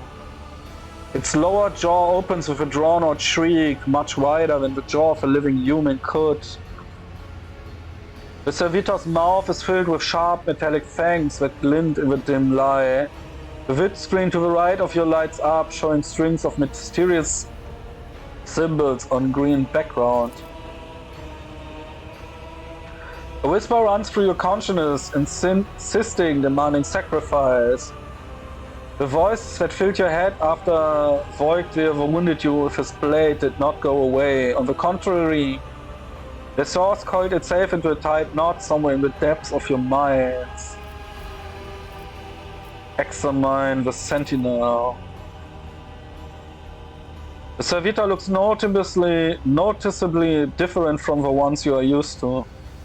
Its skin coverting is stitched together with copper thread and it has metal hinges in place of the standard joints. It seems that the creators of the Sentinel did everything to ensure that the service life of this unit would be much longer. Look for anything that could be used as a weapon. You look around in hopes of finding at least something that could work as a weapon. Your search is in vain. The chamber anteroom is completely empty and in perfect working condition. Nary a broken panel or piece of rubber is inside. Look back. Did you forget something? I suggest you hurry. Place your hand into the sentinel's maw. The sentinel's jaws clamp around your hand, puncturing your skin and sinking into your flesh. A few dark drops fall into the servitor's throat, and immediately you hear humming as the servo motors start up and the pumps stir in motion. The vid screen of the cogitator flickers. Several long minutes pass, the sentinel's jaw remains closed, and you are beginning to feel sick. Perhaps if you were to lean against the gate, you could catch your breath, maybe even close your eyes and pretend none of this ever happened. High levels of caustic humus. The subject is in a state of heightened stress. Do you require assistance? You do not understand where this quiet voice is coming from, crackling like static. Is it a sentinel? The cogitator? Is it a figment of your very mind? Whichever it is, you clearly have every word.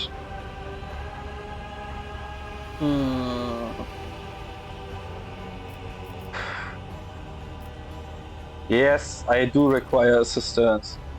Pain shots through your head and subside just as quickly.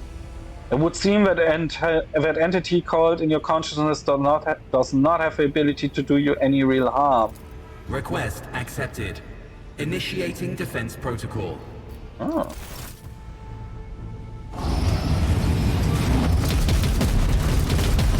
Oh. Kill them all!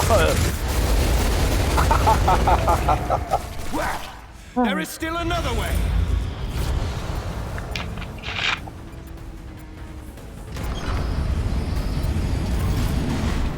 Check the Warren Chamber. The Journal.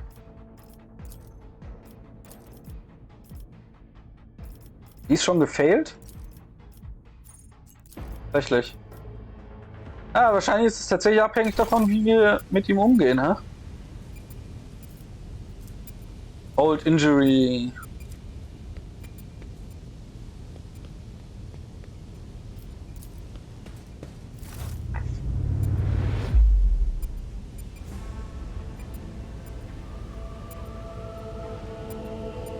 Paragon, unbroken and adversity, to walk bravely first into darkness, to triumph over nightmares, to hold boldly, to walk steadily through pain to greatness.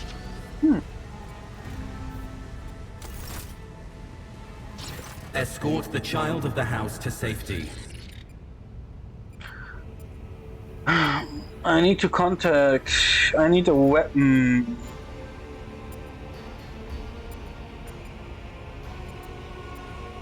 Ja, ist der Anfang des Spiels tatsächlich, dann, den du wahrscheinlich gespielt hast.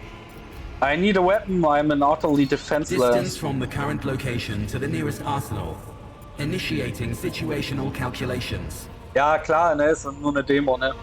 The server style goes silent, it relays clicking, second after second passes, and you realize that the server skull will not answer you.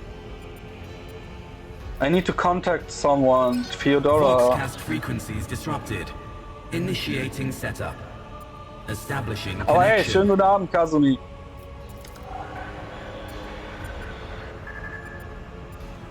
In place of a mechanical screeching, the servo skull's vox projects the voice of Theodora, distorted and ridden, with static yet still recognizable beyond a doubt. Vox Master, restore communication with the Navigator's Sanctum. I am trying to contact the bridge. If anyone can hear me on this frequency, regroup all available forces and head to the upper decks at once. I repeat, regroup all available forces and head... Communication protocols breached. Signal latency assessment unavailable. Unable to establish two-way connection. What madness is happening here? Who are you? Who addresses me? Ein Fehler gab, warum denn das? Temporary obnubilation following acute stress. Mobile unit of the Warren Sentinel standing by. Mobile unit. Are you the Warren Sentinel? Mobile unit of the Warren Sentinel, designed as a personal escort of the child of the house and a means of communicating with the rogue trader's subjects. Mobile unit standing by. Ich finde das so geil. Diese Welt ist einfach so abgefuckt. Die bauen sich einfach Roboter, Skelettköpfe als mobile Einsatztruppe für Computer. Ja, im Endeffekt Computer. Kognitor sind nichts anderes. Oder die Sentinels. Lobotomized Menschen, also quasi komplett hilflose Menschen. Und dann einfach in den Computer umgewandelt.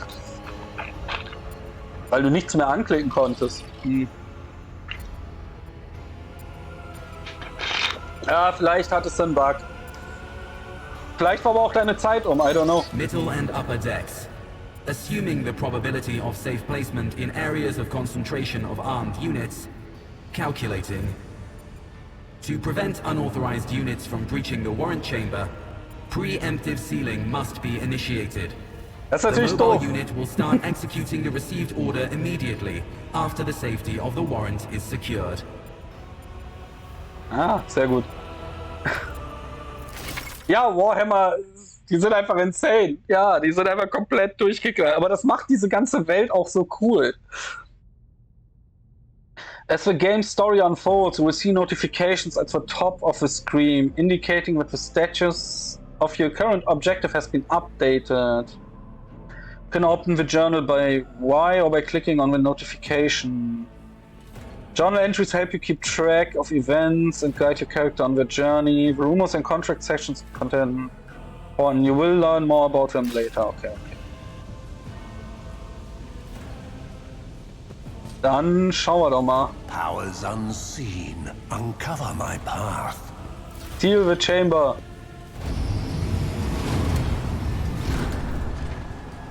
Fight selflessly and lower not your bloodline. Master!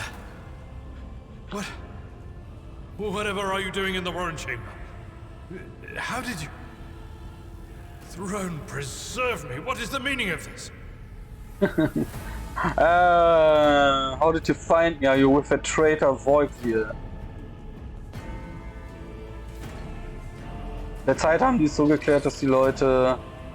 Ja, macht ja dann auch Sinn, ne? Weil die wollen ja auch, dass die Leute möglichst das Spiel austesten und sich angucken können. Das ist ja Werbung für die. Und wenn dann Leute nach 5 Minuten nichts mehr machen können, ist einfach dämlich. How did you find me? Are you with a traitor? Master, with all due respect, what nonsense are you saying? Kunrad, a traitor?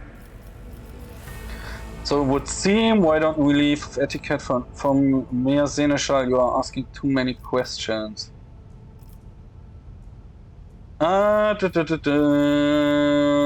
Unquestionable. Saints' blood! And it is small wonder that the heretics are so well organized.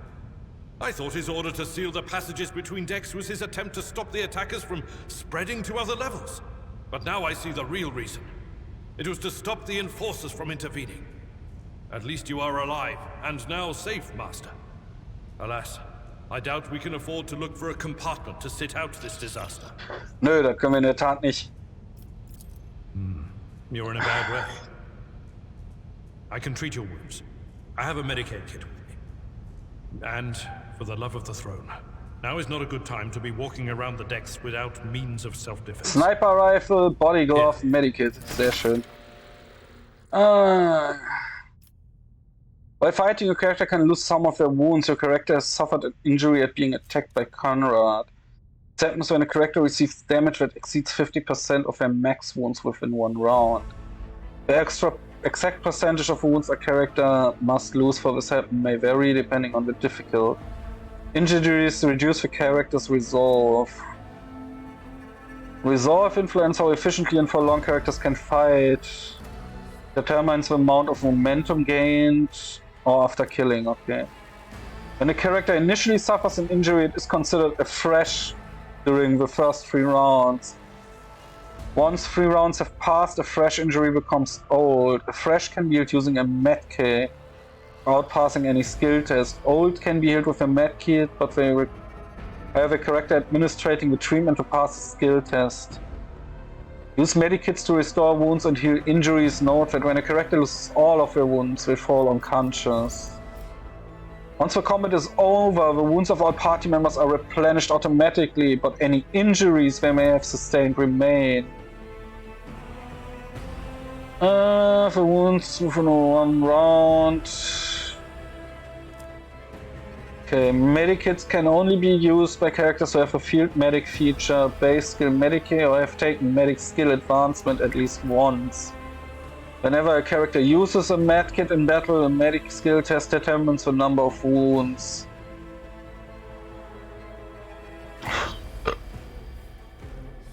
Abelard can heal your injuries. Click on Abelard portrait, select him. Sometimes you consult the appropriate treatise on Tactica Imperialis and weigh every step. Sometimes, though, you just fire Your aid was acknowledged. My aspirations transcend humanity. You have got new items. All items added to your inventory, you can open it by pressing I. Sweet, sweet, sweet. Was haben wir hier? Psy Rating 0. Das ist nicht gut. Das muss höher. Current experience for the next level 100. Okay. Weapon name.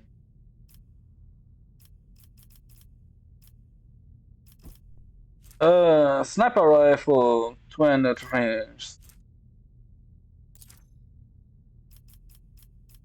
Info, so. Solid. Das ist der Waffentyp wahrscheinlich. Armor penetration, dodge reduction, additional chance rate of fire, dead eye shot. Must not have features. A prerequisite must not have features. Adaptus Astartes equipment, Drukhari equipment, Eldari equipment.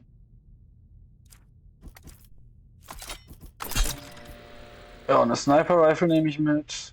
Armor, Body Glove, Light.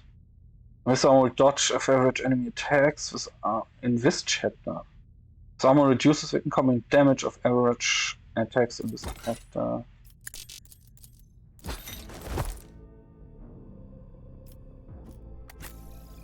Was hat der denn? Chainsword. Can't be equipped by this character. Ah, okay. I see. That is a noticeable improvement. Now you're prepared for the trials ahead. Yes. The lower decks are teeming with heretics instigating the rabble to revolt. But that is the least of our problems. The ship's enforcers are rounding up the scoundrels and suppressing the resistance. The situation on the middle decks is much worse, although strike teams have already been dispatched there. All communication with the bridge and the engineering bay was lost. So, apart from scattered voxcasts, we have no information to go on.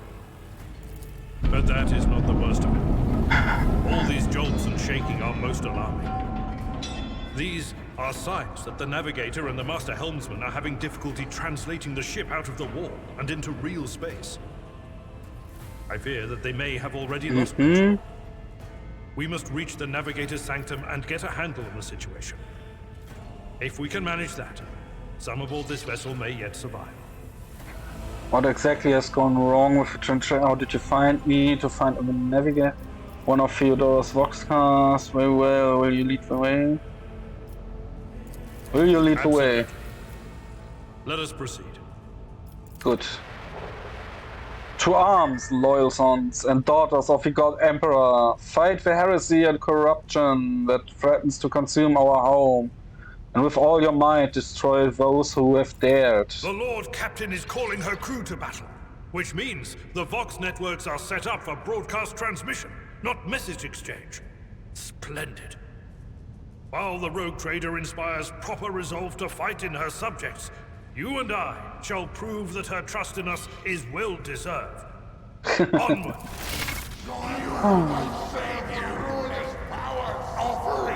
I march for Round power. begins with a tactic phase. Advantage position. Select a character by clicking on the portrait. Cannot position ourselves to an enemy. Okay.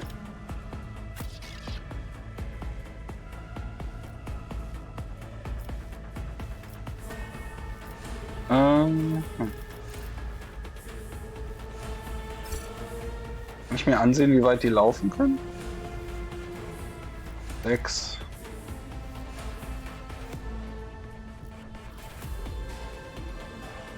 Ha.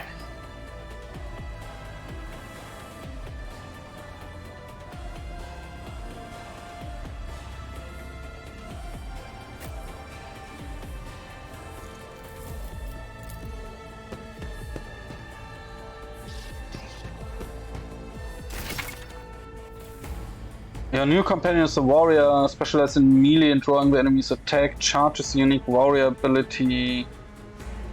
Not considered an attack action, okay.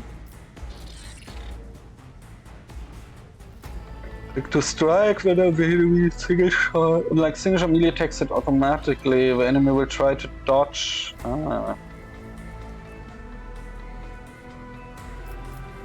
Okay. Victory is imminent. Not shot. It can make an attack of opportunity, initiates movement. It can also be triggered by some abilities.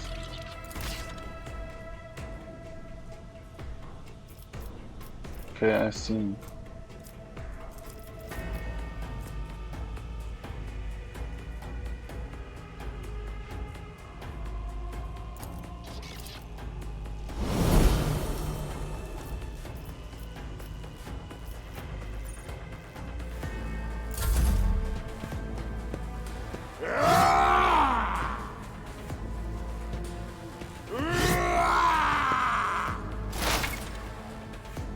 Combat characters differ depending on the archetype, available abilities on the bottom right. To read the full description. Okay, usability. Characters will gain new abilities. Okay, that is fine. That is already fine. Dead Eye Shot. Plus 50 bonus to effective range of weapon. And 10 hit percent.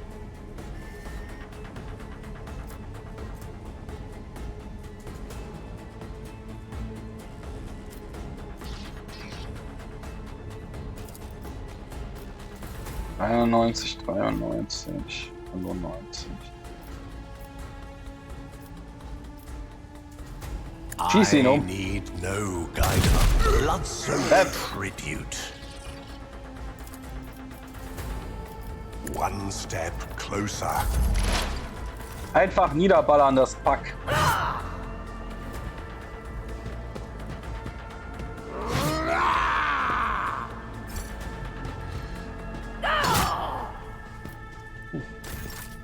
Hat einen Treffer gelandet. Be careful, companions can get hurt by your burst shot or area attacks. To avoid friendly fire, keep an eye on the trajectory of the shots and the area of effect. Okay. Let's do cleave. Let's take this one. Bam! At your beck and call. Character has just landed a crit hit, deals increased damage. 250, however the talents can affect it, has its own crit damage. Okay.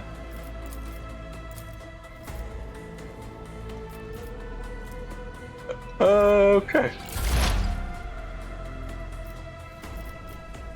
Das war so zwar ursprünglich nicht gedacht, aber...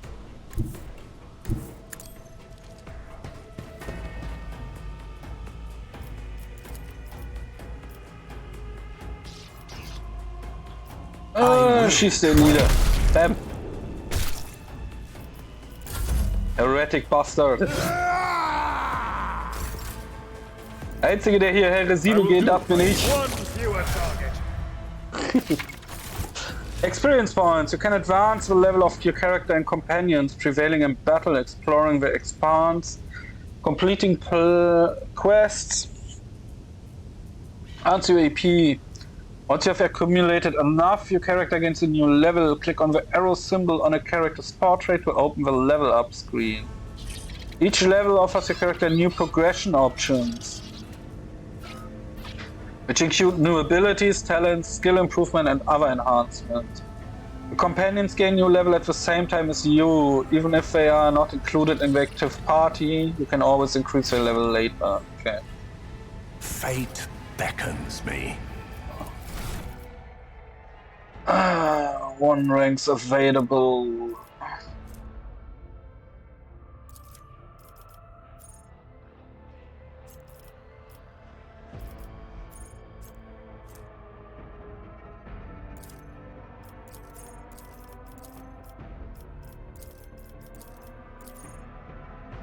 Characteristic.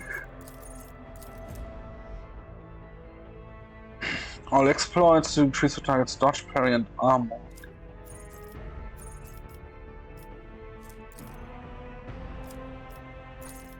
Und jetzt kann ich hier auf einen Skill das packen. Possible to increase character skills. The higher the skill score, the easier it will be to pass corresponding skill tests. Medicae, Awareness, Logic oder Tech Use. Nehmen wir den Tech Use, I would say. Yes. On rank available, complete.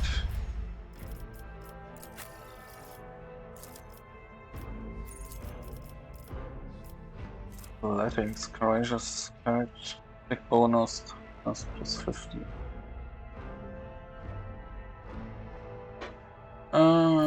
Athletics.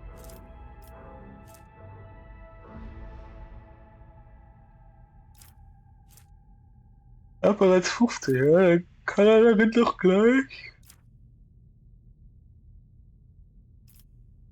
Auch mal welche kriegen, komm. That is fine.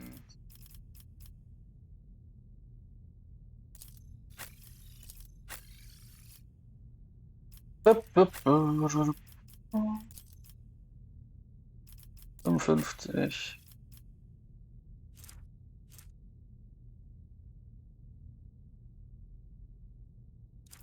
Ah, das war der Skill, nicht der. 55, Tech Use, 40.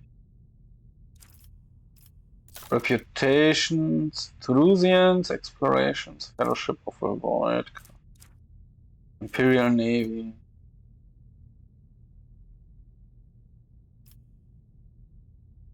Not been changed yet. Profit factor. Profit is a representation of the relative value of a rogue trader's warrants of trade and opportunities and resources that can call. Ah. Biography, heretical. Wurde, glaube ich, noch nicht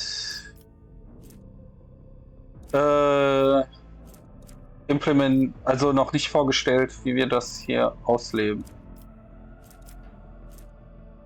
Believe in the value of human life and freedom, faith in the power of God will, capable of our horrors and dangers of the universe without the need to artificial prohibitions. A desire to seek out common ground and compromise rather than uncompromising destruction. Belief in the holiness and infallibility of the laws of the Imperium. Adherence to the precepts of the God Emperor and the holy chosen ones, carrying out his will to the ignorant and unruly masses. Unfettered hatred of the enemies of mankind, be they traitors, heretics, xenos, or servants. Devotion to the corruption and taint of a warp through total submission to the basest and darkest impulses of the soul, or constant worship of the ancient gods of the Immaterium. Das ist, was noch geschehen wird. Sooner or later. To the navigation chambers.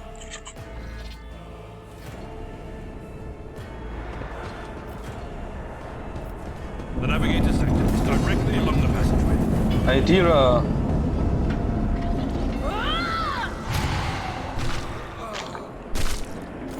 And so, he will enter the halls of the blinded guide and witness the radiance of the final dawn through the cracks and fall victim to a whim of fate. All right. Master, watch your head.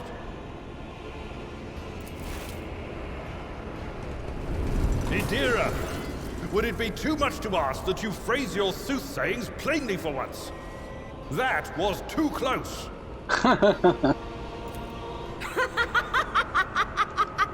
Sorry, old man. The voices are so loud I can't even hear myself. They shriek, they sing, they... Oh, Abelard, how they sing! Religiöse Fanatiker. Aber die große Frage ist, ich weiß, es gibt eine Sister of Battles als potenzielle als potenzielle Verbündete. Sind wir in der Lage, auch sie zu corrupt? Das ist die große Frage. This is Idira Tlas, personal psyker and diviner of Her Ladyship Theodora von Valensis. Idira? I'm not drunk, old man. I'm suffering the effects of the warp that is seeping through these walls.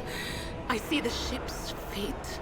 To die in the waves of the Immaterium, fall under the burning rays of the final dawn. And in the roaring blaze, I see a figure standing.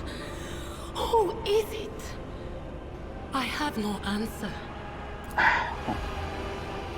The entity in your consciousness shrinks and crawls in deeper. It claws, scraping against the walls of your mind. As if a presence is trying to hide from the seer standing before you. A diviner are you? The voices from beyond the threshold whisper to me. Sometimes their murmurs are clear, they grant insight. Sometimes they drive me mad. But I am patient. I know how to listen and discern. But now, with this clamor around me, too many voices, too loud. And you, Von Valancius, are a sorcerer too. Just like the other one.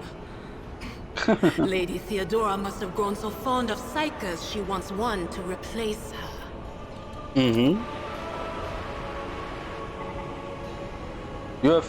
hear a few clicks from the relays on the servo star, which has followed you all the way here, and Theodora scrambles words, give way to your voice vaguely familiar to officer's frequency. To all who can hear me, those with a weapon in their hands are to gather on the officer's deck at once. I repeat, gather on the officer's deck at once. Prepare to launch a counterattack. That's Edelthrat. Oh, Emperor's Providence. The other heir lives as well.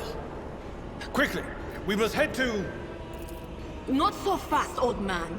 If we drown in the warp, Lady Theodora's heirs won't be any good to us. If Edelthrat's like me and hasn't yet surrendered his mind or body to the mercy of the warp, then he can still hold on a little longer without us. Blast it. All right. First, we need to deal with what is happening here. How do you know who I am? What? You think Lady Theodora didn't ask me to peek into the darkness behind the backs of those she sees as her prospective heirs? I have seen you. I have seen the footsteps of your past and the wounds of your heart. Yeah. The seer's words stretch up something dark and frightening from the depths of your memory. Your soul has been tainted by the influence of warp sorcery, and it seems you will never be rid of it. What are you doing here? The whispers called me. The ones I could make out among all the screams and screeches. Those who are rocking this boat hit us where it hurt. They went after the navigator, our guide through the warp. Other whispers called me to the engineerium. But it was too late. I heard the cry of our master Cog, and the silence that followed. What? You don't mean the Engine Seer Prime is... Said, without a doubt. And the voices wail, heralding countless nightmares, cackling at each soul among the hundreds that are now joining the warp. The shriek from the Navigator's sanctum was louder than the rest. And it's better that we saved the Navigator than some lever puller from a cooling module or a cook from the middle decks. True. We must see if the Navigator is well. Oh no. No. Nothing is well about him.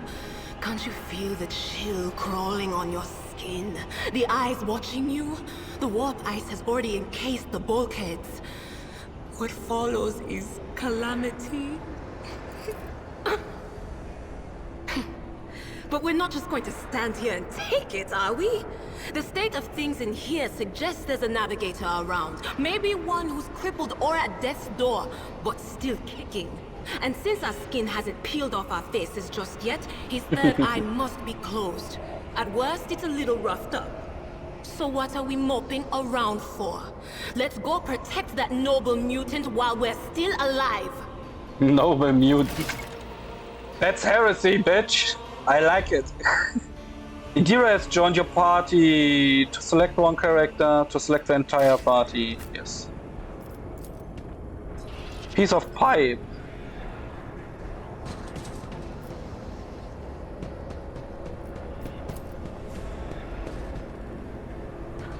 A locked door. The world trembles beneath my feet. Don't keep our master waiting.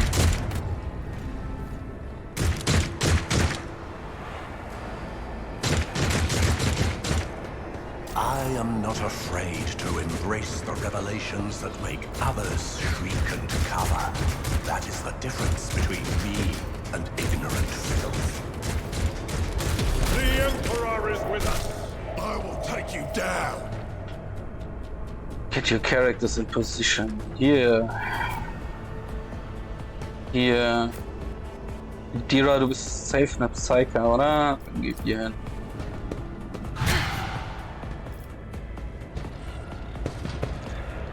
Your efforts amuse me. There's a Psyker and an operative. She can study opponents. Deal damage. It's an operative which applies to exploit. With a special staff unleashed against enemies. The future will encounter staves that only a Psyker with certain discipline can use. For example, you might find a staff that lets use Inferno. Must have Pyromancy. Yes. Psychic Shriek. Forewarning.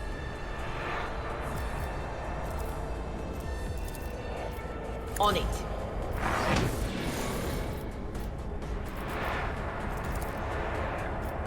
Not this Scryer's job. I'm not so sure.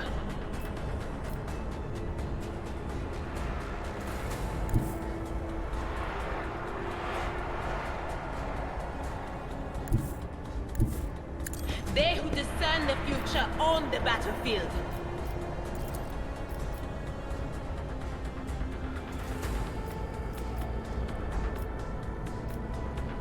That is not my destiny. What an unfortunate turn of fate.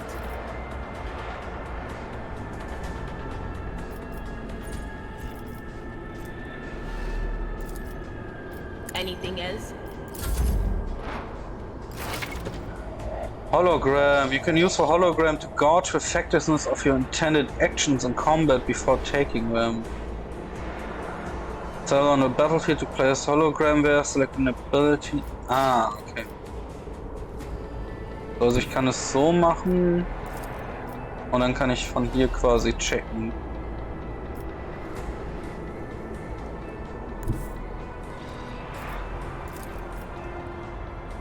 Hier 30%.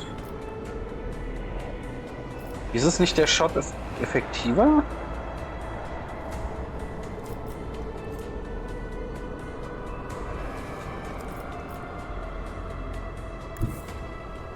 Oder ist es, weil ich zu nah dran bin dann quasi?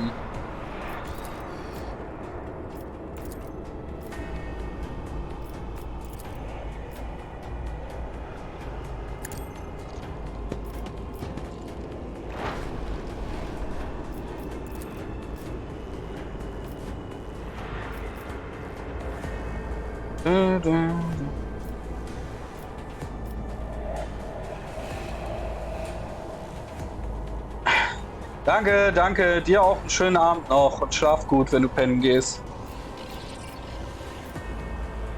I reject the very idea. Ah, zweimal. Death shall Nice. reign.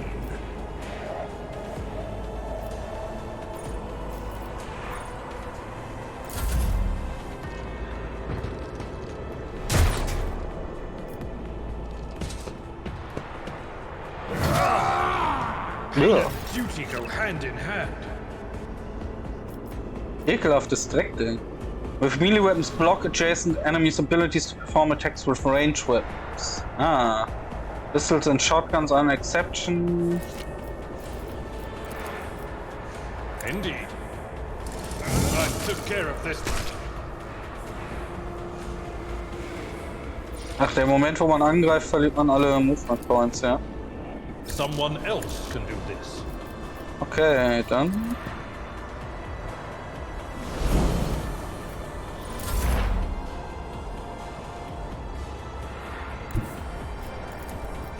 Will do. Geh und kill ihn. Stop it!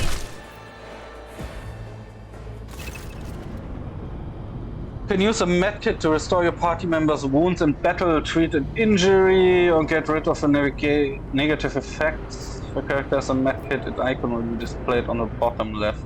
Okay. The creature in the chair appears as if it has become one with its throne. You see pink, parchment-like skin stretched between the seat and the limbs. But have too many joints for a normal human being. The navigator is breathing heavily, the air whistling as it exits through the two dark, gill-like slits on its cheeks. The creature's eyes are shut, the two ordinary eyes are well as the third one that sits on the center of its forehead.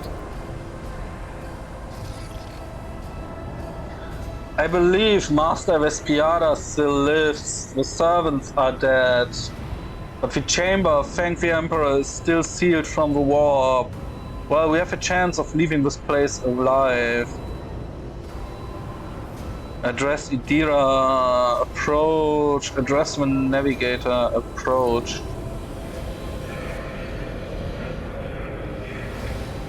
The navigator stirs barely, half opens a dark drop rolls from. The time is short. The voice is coming from the Vox grill at the base of the bizarre chair. It is unclear how the navigator is able to produce human speech.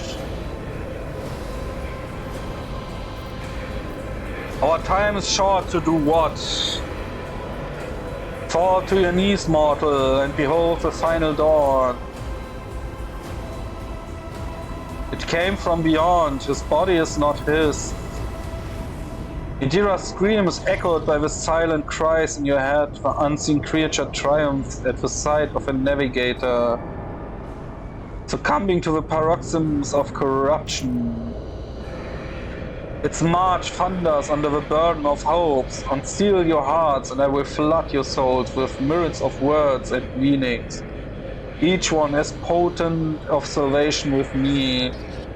And is shrieking and cackling, but when he fits, his face is drenched in black, the dark ooze. Okay. Run, flee from this place while I still have the strength. I can contain the intrusion, but not for long. We must begin the translation. Leave the warp, but it can't be done without the Master Helpsman's help.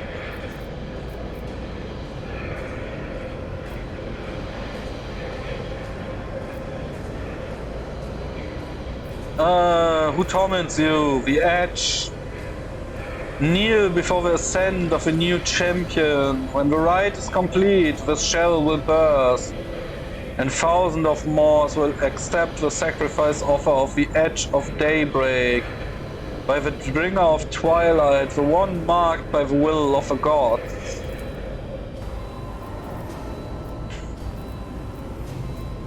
The navigator is still alive, but barely so. What do we do? The ship can only begin the translation with the assistance of a master helmsman. If he is still alive, it is worth a try. We must get to the bridge, but we will need support.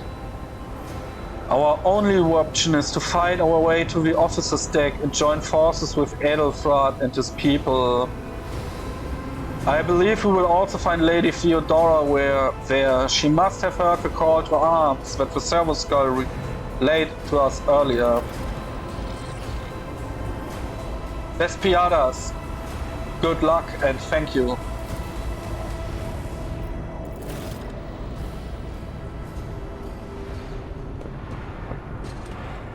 Oh, die können wir durchsuchen. Defeat enemies have no further need for their former belongings, but you can discover valuable trophies and defeat enemies. Items on the right side of the trophy collection window go to your inventory. Such items can be used or equipped by your characters. Items on the left are packed up as cargo and sent to your ship, which can later be used to trade with various factions.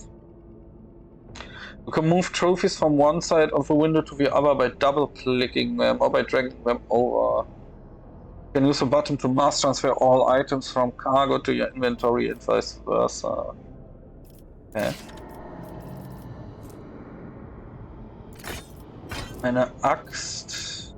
Psychic Staff. Crappy Autogun. In combat, a character may need to use different kinds of it. You can open your inventory in different ways. Okay.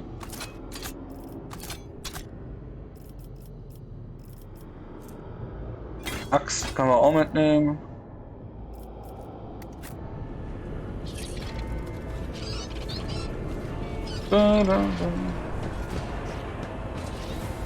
Der Typ hat noch was über. Eine Axt. Oh.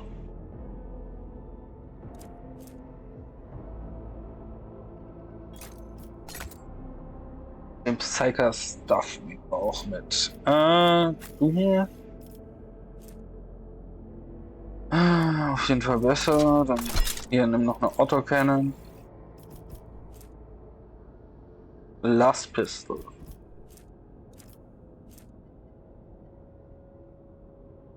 Rate of Fire 2.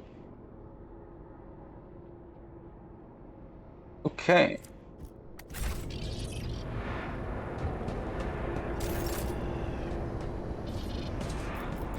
Did you want something? Dann.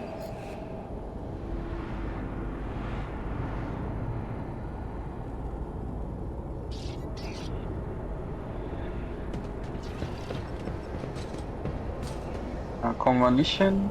Da auch nicht. Dann müssen wir wohl hier weiter irgendwo. Wahrscheinlich hier oben. Oder auch nicht. Sieht nicht danach aus. Dann maybe hier unten. My aspirations Haben wir transcend. Wunden? Your seneschal. Should I divine our next step? I tread a path unexplored.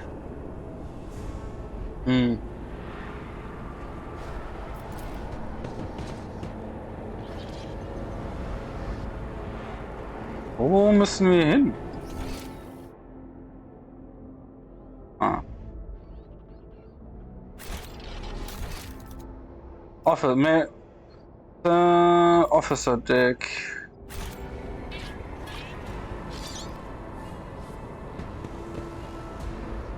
Embrace true power. Lock Door.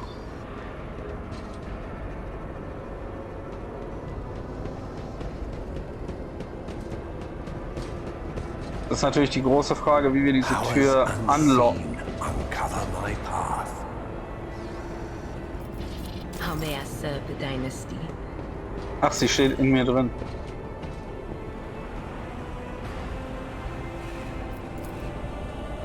Navigator Sanction. Let's seize the opportunity. Espiadas.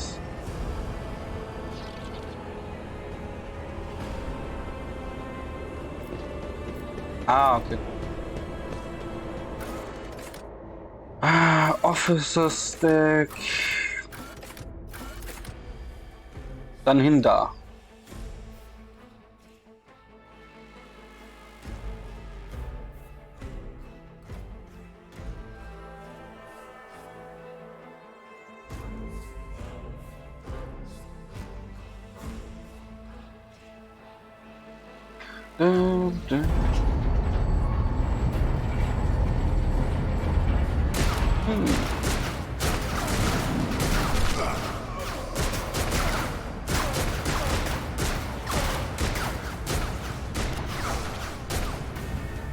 Die lassen sich halt alle einfach niederschicken.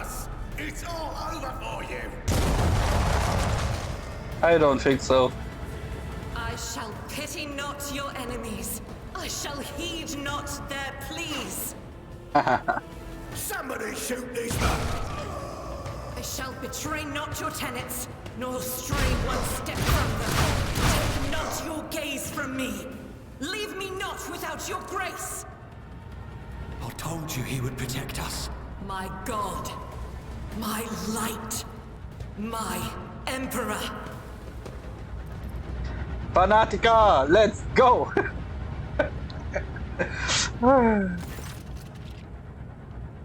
White-haired warrior turns to face you, her dark eyes blazing. The weapon quivers in her hands. And for a brief moment, it seems she is not going to stop and will instead continue eliminating every target she sees, starting with you. Sister Argenta! Sister Argenta, it is a relief to see you. We require all the forces we can muster. Your face. It is unfamiliar. Who are you? I swear you to be so brazen about your inquiries. Beginne von Valencius, the Lord Captain's heir. The hour is dark and daunting. The ship abounds with corruption. The faces of friends who are twisted by sneers of heresy. The eyes of comrades ignite with the archenemy's hunger. I will do what I must to halt the advance of the dark forces. But in these dire moments, little can be trusted. So I must know, why are you here? Chaos, a malign metaphysical force composed of psychic energy that exists in an alternate dimension known as the War. Sister, I beg of you. Now is not the time for interrogations. The ship is under attack by heretics. We've been betrayed by our esteemed Master of Whispers. Edelstrad the Heir is waiting for our aid, and Lord Captain Theodora is expecting a report on our success. We are here to deal with the situation, so I suggest we all do just that. Do not even think to insinuate that I am one of the traitors. I will not let such an affront slide. That answer does you credit. Only the truly righteous would be so provoked by the accusation of heresy. I cannot wait to rain righteous fire down upon each and every heretic.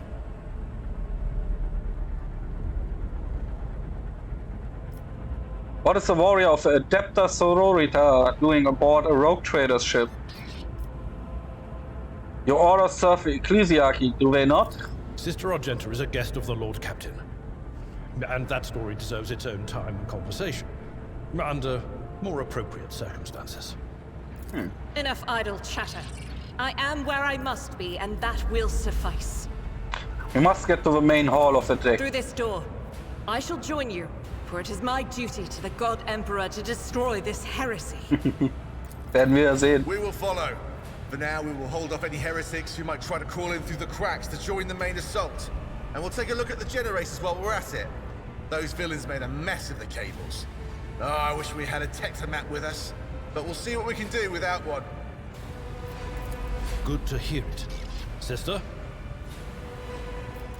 Ready. May terror's light illuminate our path through fire and darkness.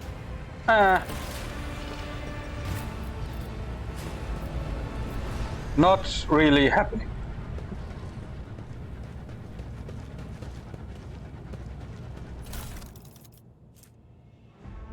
Crate of trank injectors.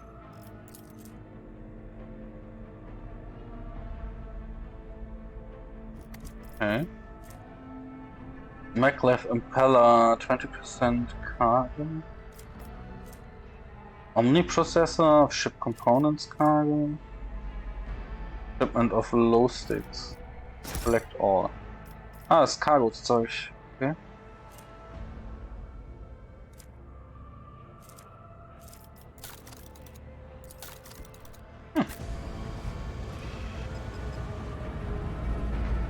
Da ist noch mehr Cargo.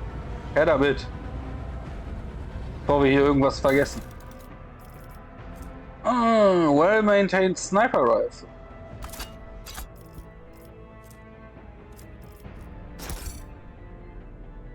Collected all. Good. You have received a new, more efficient weapon. To upgrade your equipment on the inventory, you will find and purchase new equipment often.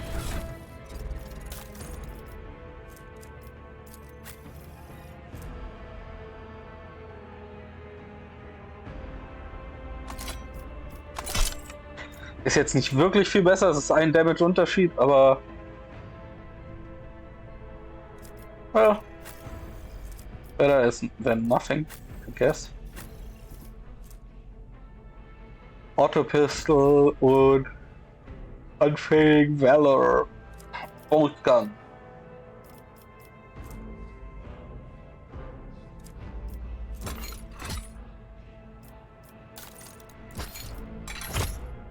Das scheint man nicht so wirklich zu sehen, was ist schade.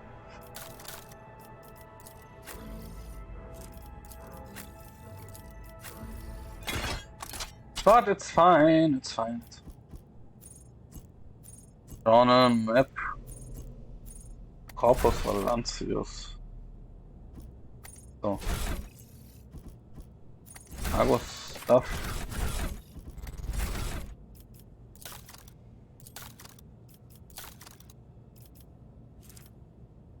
Die ist heretical, kleine Drecksau. Ist einfach nur dogmatisch. Der ist alles. Und wir sind komplett unentschieden. Features Archetype, Reputation, Biography. Was kriegt die denn dadurch?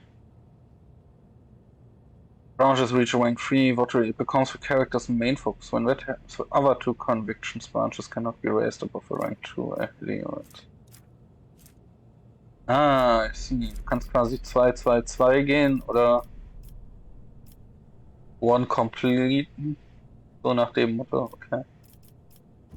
Beziehungsweise 2-3 gehen und oder 2-2-1 oder so. But das ist nicht die Sache, die interessant ist. Eigentlich würde mich interessieren, ob oder wie. Time to leave my mark upon the galaxy. Intriguing.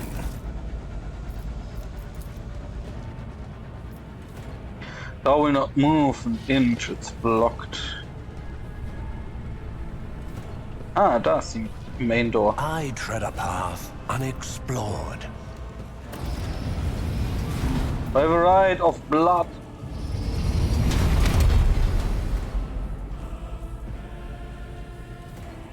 There is a fervor in my soul.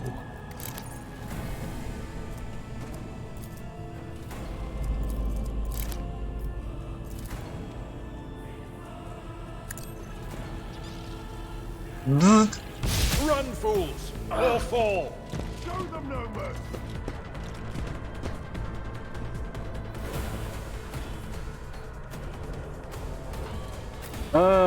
Idra, komm mal hierher.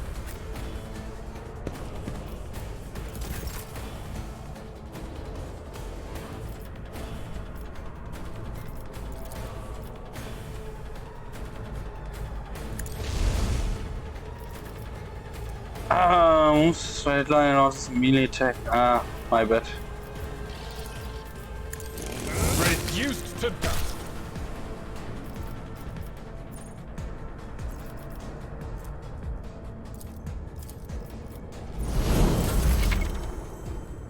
Agenta is a warrior and a soldier. She's an expert with burst-ranged weapons and weapons that deal damage in an area. Another strength is her mobility. Run and gun is a unique soldier. Using it grants the soldier extra points. Reduces the cost of her next attack. The soldier will also suffer 10 to the ballistic for run and gun. Also allows the soldier to perform it. The handy tool. Soldier's ability, which can be used once for each 3 enemies the soldier kills. Ability increases the soldier's skill, crit, and crit with effect stacks and lasts until the end of combat. You make burst attacks. Shots burst fire requires you to select a direct rather than a specific. Burst attacks are particularly effective against cluster of enemies. Okay.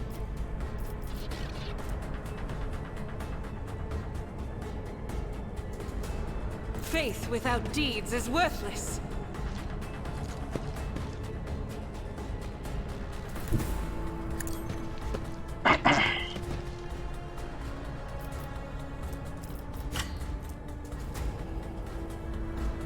Momentum.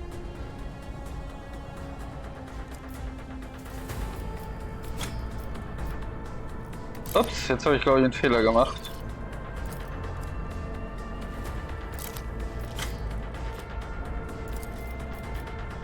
Aber wir können einen Pistol Burst feuern. None can escape the Emperor's judgment.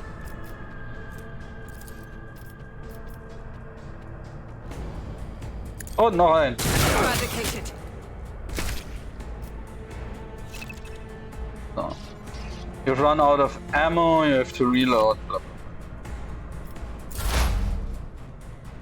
Idira.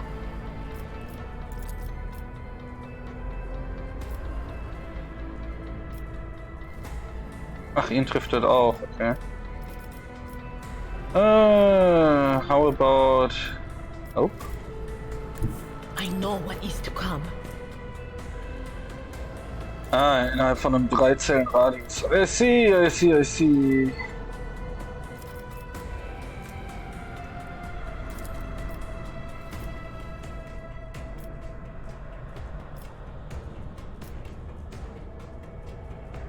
Anything else? Be gone. Schrei ihn tot.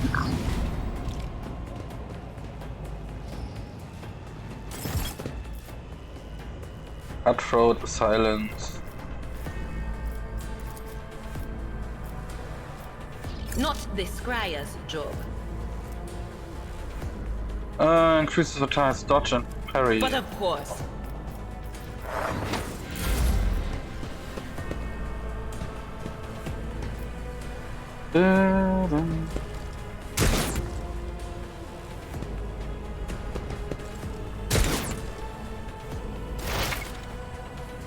Full and partial cover. Full cover indicates by a skull bei 60, 35. Okay.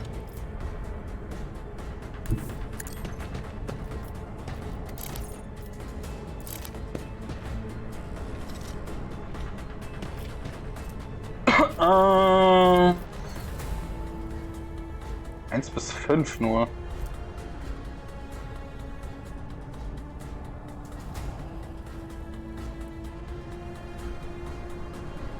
But why? Huh?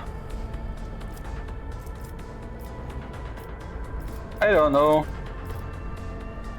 Dann schießen wir ihn halt über den Haufen. Are you kidding me? Character has just missed to increase hit chance, equip, blah blah blah blah.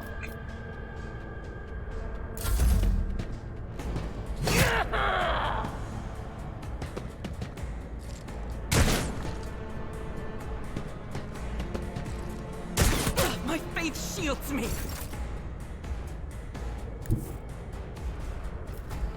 Warte, denkt ihr ernsthaft? I've seen worse battles than this in my time. Wupp. Victory is imminent. Dann nimmst du den. Fewer targets.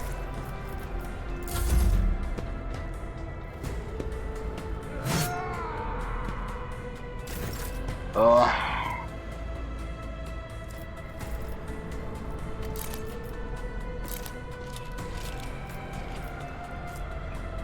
Dun, dun. God Emperor, move through me. Be the fire in my heart.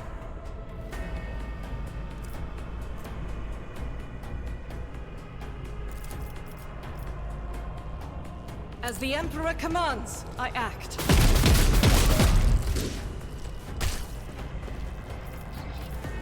This is unacceptable. Rate of Fire 4. Ich verstehe das mit der Rate of Fire noch nicht so ganz. Aber ist das nur für den Burst dann? Eigentlich, ne?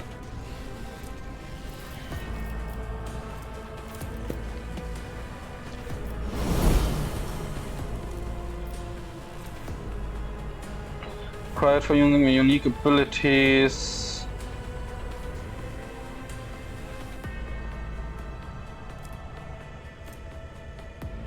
Ah, die haben noch keine Heroic Acts dann.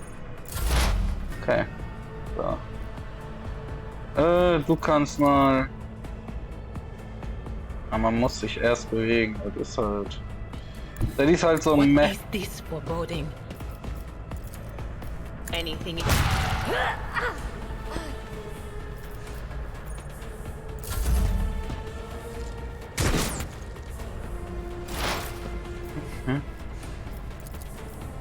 Purpose guides me. A blood-soaked tribute. Oh, schieß den Sack um. I will not stoop to this. So,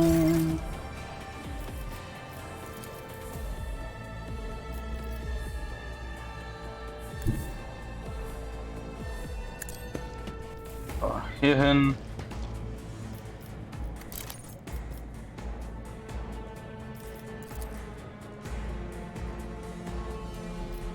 It will be done. Reduced to dust.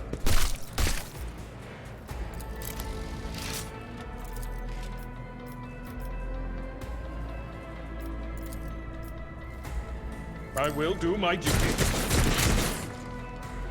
Immerhin getroffen. So. Doubt is for the weak.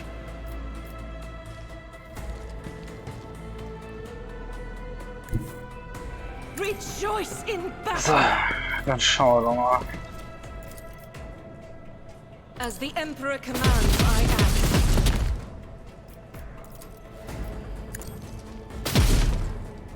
Ach, come on, bitch. There is movement in the Imperium. Lass ihn. What an unfortunate turn of Wunderbar. fate.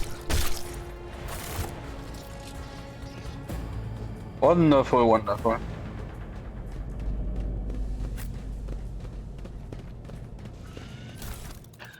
Let me loot them.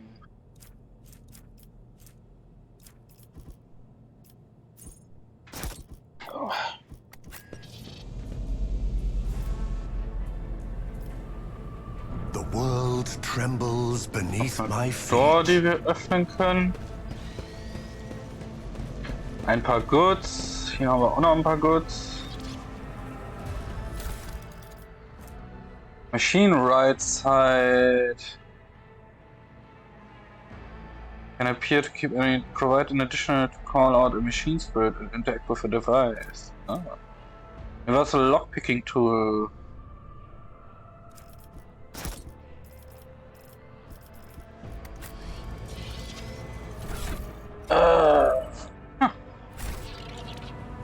Und hier? Synth Lever, Daemon Engine Yard, Gold. Okay. Trophies were packed as cargo. Okay. Powers unseen right there. uncover my path. Oh. To open a jam door, click on the icon. The character with the highest tech use will make the skill test. If the test fails, the door will remain actively bad result. Will become permanently stuck. Okay.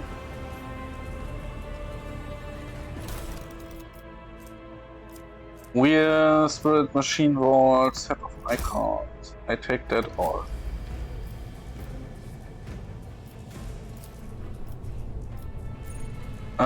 Machine rights set. Ah. Logic. The whispers told me how. Your character is about to make a tech use skill. In dialogue and during exploration, you will often make various skills. Success is determined by rolling a 100-sided die. Each skill has a difficulty up to 100. To succeed, you must roll less than the sum of both the stated difficulty and the value of the skill used for the test. For example, you are attempting a test with difficulty 10. Your character's tech use skill scores. If a succeed test, you must roll a 30 or less. Any result above with 30 will mean failure. This can be from the greater to lower. The greater the difficulty, the easier it is to pass the test.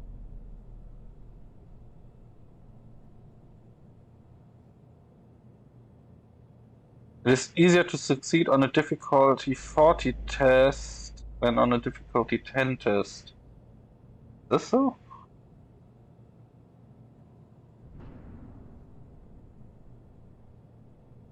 Difficulty is calculated from greater to lower.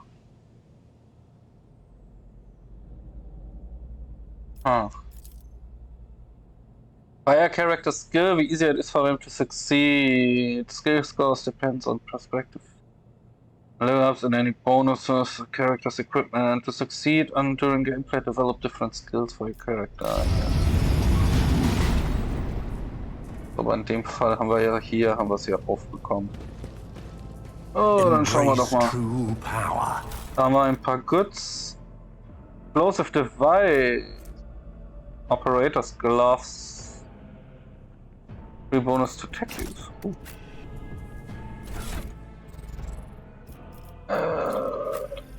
Ich weiß zwar nicht, warum unser Main Character das dann nicht benutzt hat, aber...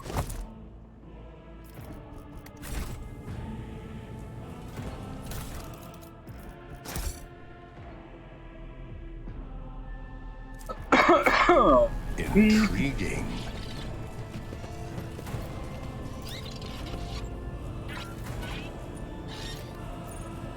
Multi-key demolition tech use. Perfection. Sweet. Restore the power Ruinous supply. favor prevails.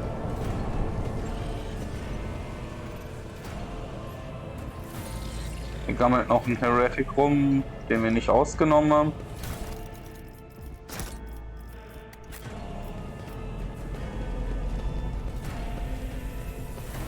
Da sind noch ein paar Goods. Let's seize the opportunity. So, und jetzt... Logic. Ah, er nimmt direkt die That Beste. wasn't so difficult.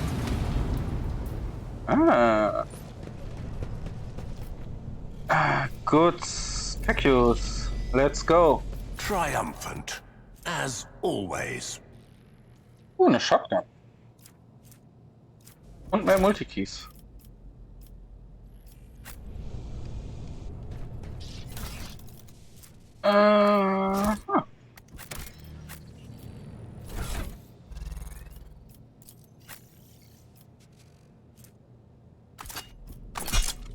Shotgun, my friend. The world trembles beneath my feet. Shoot them good. Sinus Artifact Cargo. 2%? Cargo is for storing loot that is not valuable enough for a mighty rogue trader. Drag pieces of loot to remove it from your loot screen. It will be packed into a suitable cargo. You may withdraw loot from cargo. Selling full cargo to merchants improves your reputation with affection. However, all loot inside that cargo load will be lost. Okay.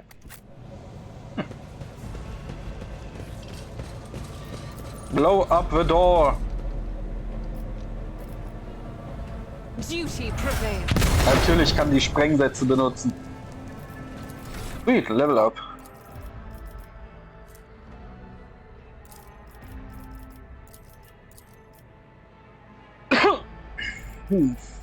Hab ich das zu wählen? Anscheinend, ne? Das geht dann hier so rum.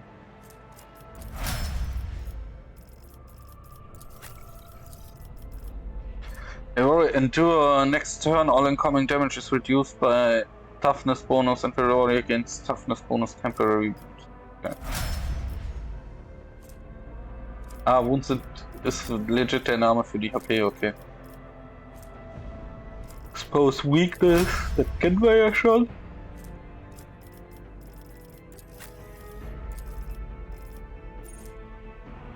Revel in Slaughter. The soldier immediately removes the winded effect until the end of combat, gains the following bonus.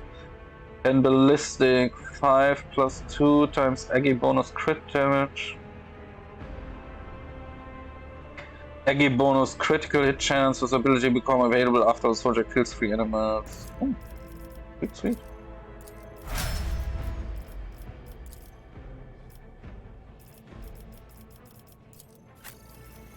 Assassin Bounty Hunter Grand Stretcher ist. Exemplar ist so wie es aussieht der letzte hinten, ne? Ah ja, okay. Dann weiter. Powers unseen. Weiter uncover geht's. path. Weiter geht's. Da haben wir kurz noch so ein Multikey. Ganz unten liegt ein Cutthroat irgendwo. Ach, der steht da unten. Ah, noch mehr Güter.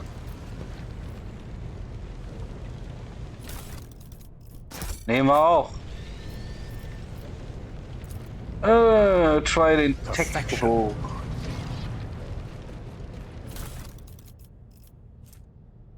Deck Officer's Helmet. Collect.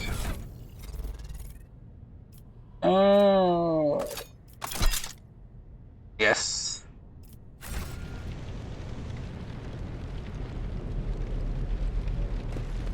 Das sieht schon mal besser aus mit dem Helm.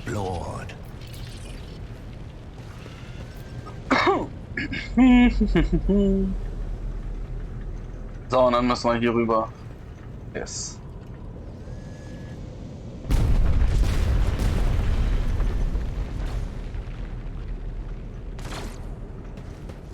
Das sah nicht gut aus. Das sieht noch weniger gut aus.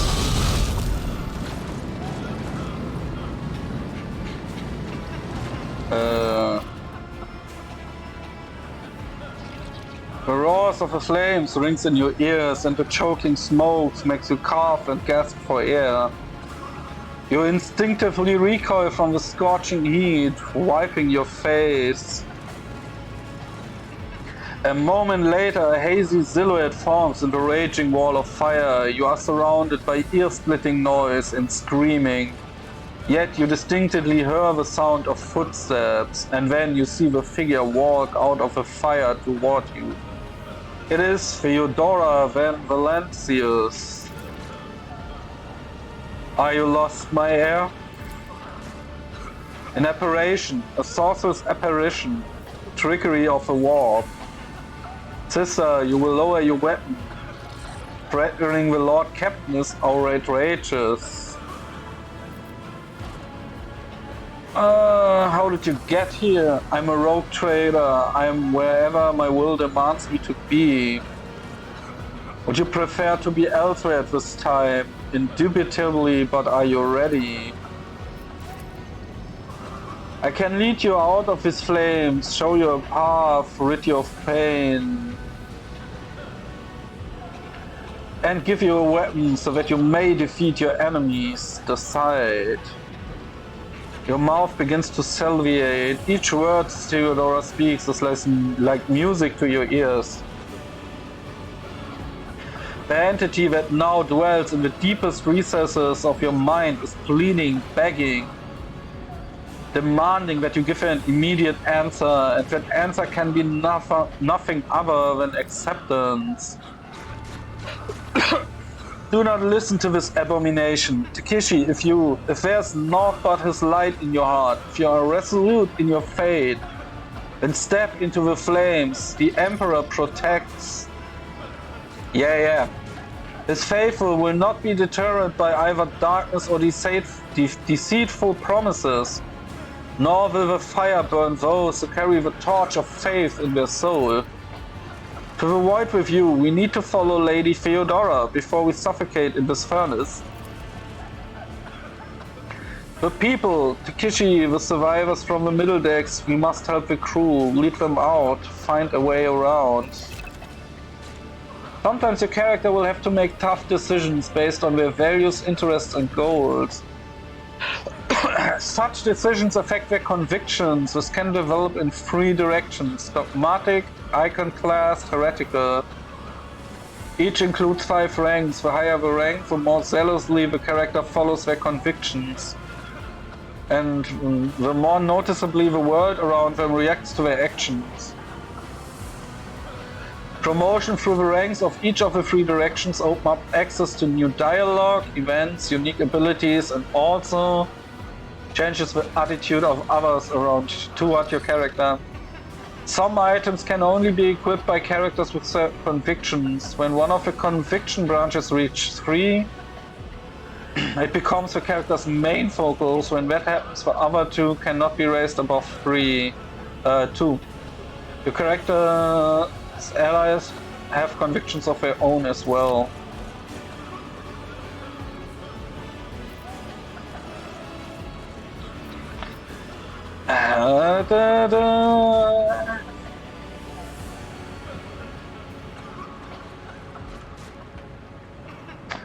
heretical, accept the offer of help, take my pain away and give me power.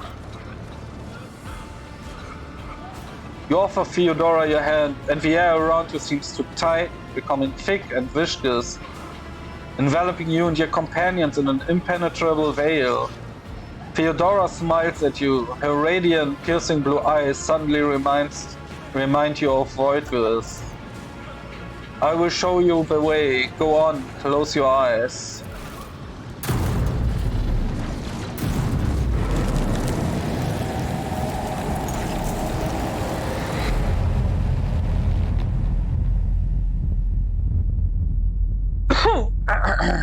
All Psyker have two types of psychic power, minor and major. Good to know.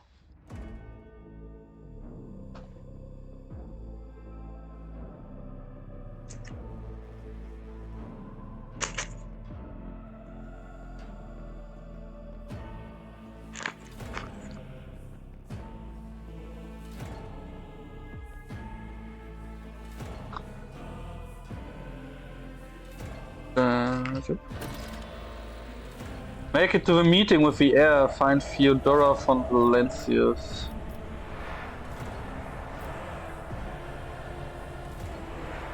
Door. Good.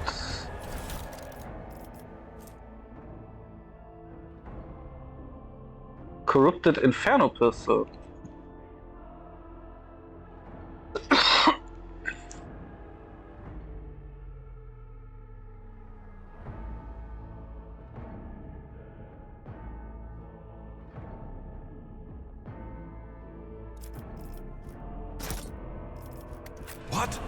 What is this place? I don't know, Abelard. Maybe some kind of secret passage. And what are those crates? Jetzt checken wir gleich. You found an item that can only be equipped by characters on a certain conviction rank. You can open the character menu to see which rank follows. Note that both your character and their companions have their own convictions. You can check what conviction a character adheres to on the Conviction tab in the character menu.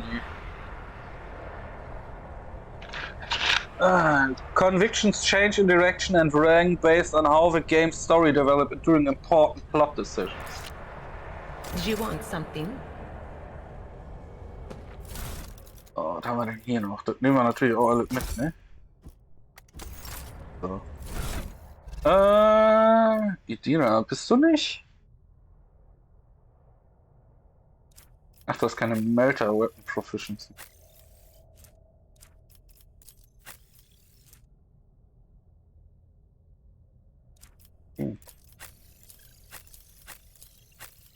Wodurch kriegt man die denn?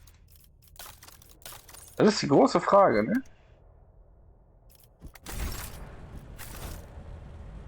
So, noch irgendwas übersehen? Nee, dann machen wir die Tür auf. Und treten raus ins Licht. Yep, that's the way we wanna go. Das sieht...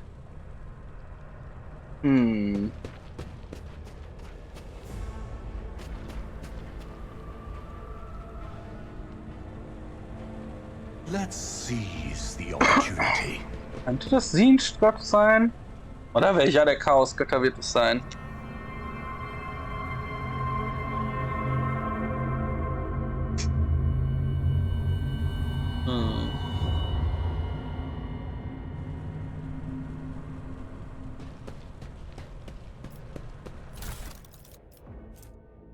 Dogmatic Follower. Aha.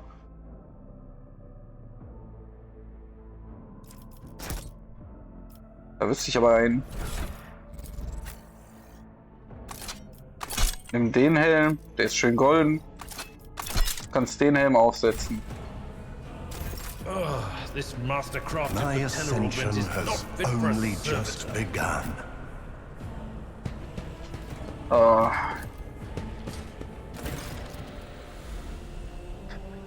Theodora von Valencia's body is sprawled on the large, blood-drenched deck, the Arch Militant's corpse still clutching a weapon. slumped against one of the bulkheads. Ah, das ist er da. Emperor, accept thy faithful souls. No! Lord Captain, I didn't hear a thing. Not a whisper, not a breath. It was so loud. Why didn't I foresee this?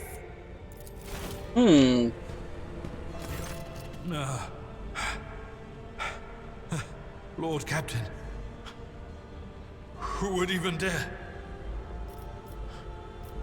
Unless that rat, Voidsphere. Bring him. First, betrayal. Now, the murder of the rogue trader. And Mord. How Wir could bringen sie Mord have alle failed auf her die so Seite, terribly? auf die sie The gehört. Arch-Militant was born on a death world. He had lightning-fast reflexes.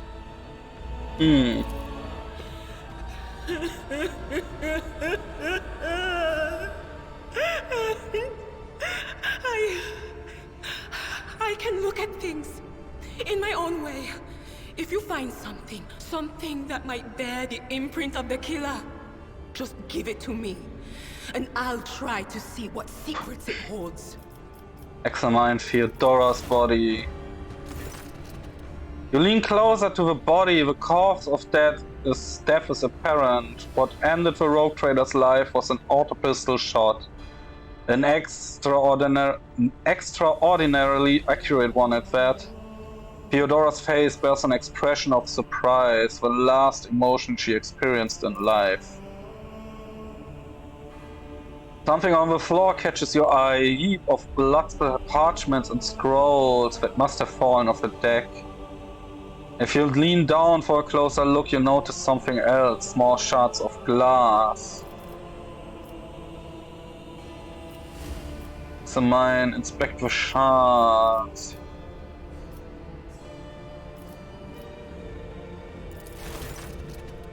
To say what exactly, the object fell on the floor, and that is a much closer examination. Shards appear iridescent rather than completely, as if they had been submerged in promethium. A broad term for combustible fuel in the Imperium of Man. Examine the Arch-Militant's body.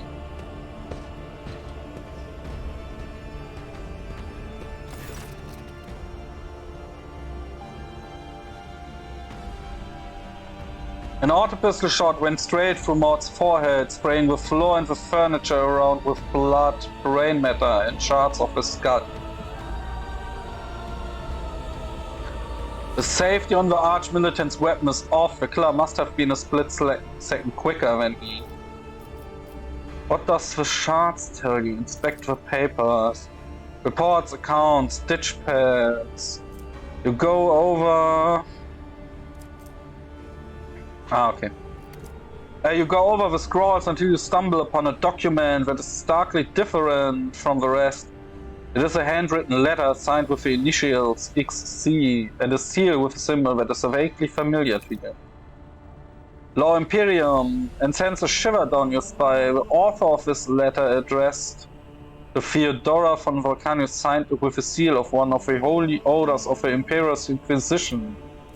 The secret police of the Imperium that relentlessly hunt heretics, xenos, and other enemies. Would you try touching Theodora, you might be able to see the killer. It doesn't work like that. I can try to read the memories of objects, but dead bodies are a different story. Something like that would require her soul. And after what we saw on the officer's deck, I won't risk searching for it in the warp. What does these shards tell you?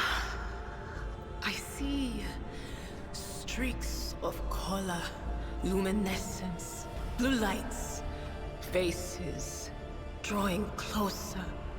Lady Theodora, and Conrad, and what is that? Ah! Something dark, enormous, Oh, this glass thing was something foul. That's for sure. Ooh. Tainted witchcraft. We had best been on Yes, our way. the crucible of battle calls to me once more. No, wait! We must see if we can find anything. Idira, you can't bring her back. Let her go. You'd give up so easily, old man? I expected as much from the sister. It's not like she has a heart. But you? Oh no. I'll get to the bottom of this. I'll find the one responsible for murdering the Lord Captain. And when I do, that scum will regret the day they were born. Oh, können wir sie zu Korn pushen?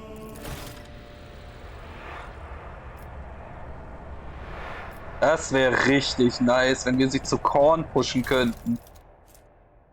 Rogue Traders Cloud for each enemy in a 2-cell radius.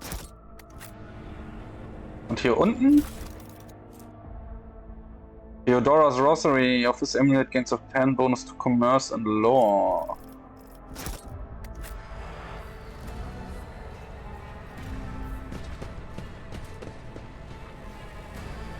Okay, dann schauen wir doch mal. Das kommt hier hin. Sweet, sweet. Das kommt dahin. Sweet. Oh, dann wollen wir mal weitersehen. Intriguing.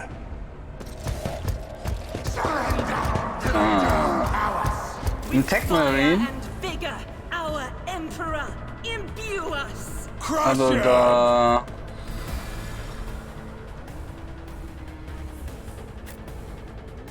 Alberta here, right? I would say so. Here. Here. Light and medium armor. The character from incoming damage. Light and medium types are both available to you at the moment. The armor stat indicates what percent of incoming damage from an enemy can absorb. The type of armor also influences the chances. If your character wearing it will pass a dodge, the higher the dodge, the lower the chance to dodge. The dodge penalty. A character in light armor dodges attacks more often but takes more damage when hit. Medium absorbs more damage. Loses their mobility and ability to dodge, allows character to use different types of armor. Rending shot.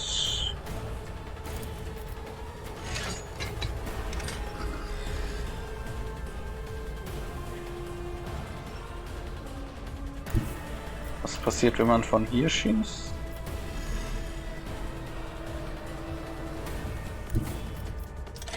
Und hier schießen?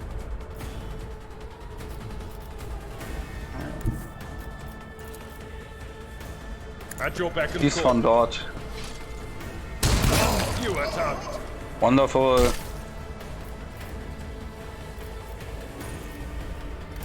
Kannst du jetzt noch auf die Weapon wechseln? Oh, dann kannst du noch chargen. Nam, nam, nam. So. Analyze den Servitor. I will triumph. Death shall reign. Not too bad. You will encounter enemies with abilities and features. An icon next to an enemy's portrait indicates that they are under the influence of some kind. Click right button.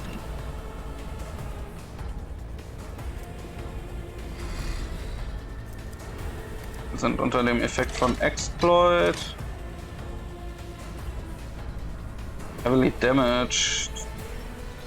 Hit chance and wounds are greatly reduced. Ah, okay, also eigentlich ist er, ja, eigentlich ist er deutlich stärker. I'll do it.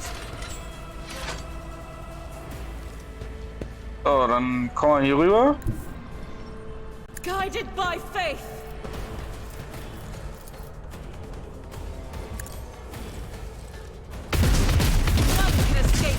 Emperor's judgment. Faith Und without das Ganze deeds nochmal. is worthless.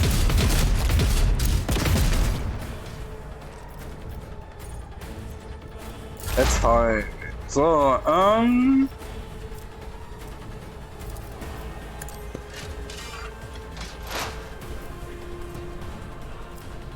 das ist ein Melee-Attack, oder? Ja. On it. Freak. Anything else?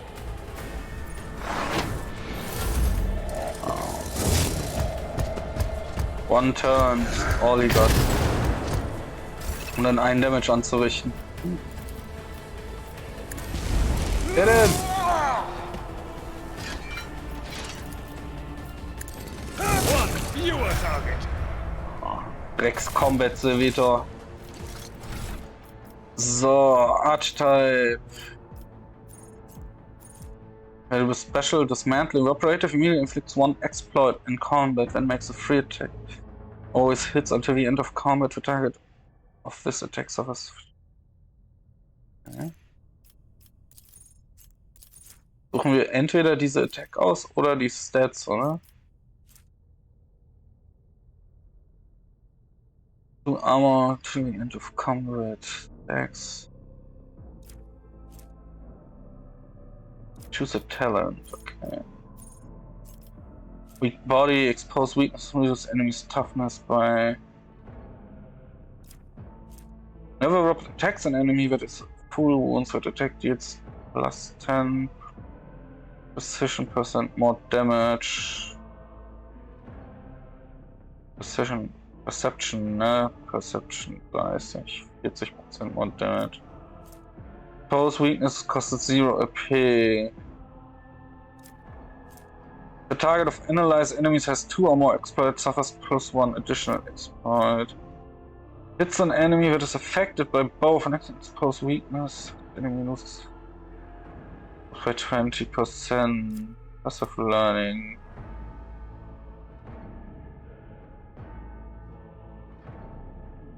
Sending around to operate. If it was stars, per concern, it's half as many. Pattern. Precise attack.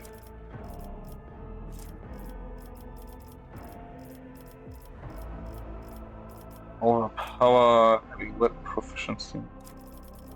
Ah, hier kriegen wir die Weapon Proficiencies und so auch raus, ha?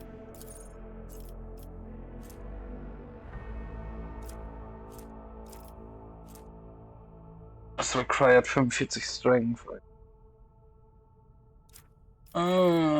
Power Armor Proficiency. This fire of a character may improve any trend, even if the archetype does not allow it.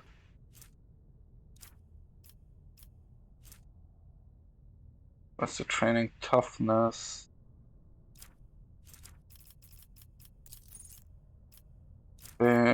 Joint offense.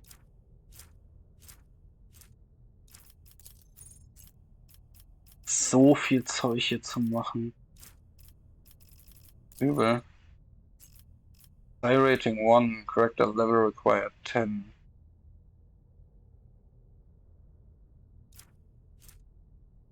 Level 30. Oh, wie viel Level gibt es denn? Sparks of all damage over time applied by Psyche again. Aha. Melting armor.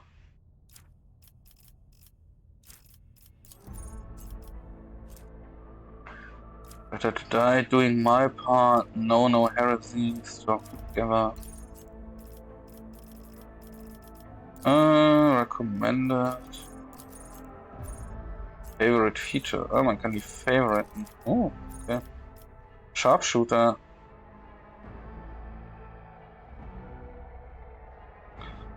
Perception bonus, ballistic skill, and plus int bonus damage for every 5 cells. Perception bonus. Aber nicht in Prozent? Also straight up 30 drauf?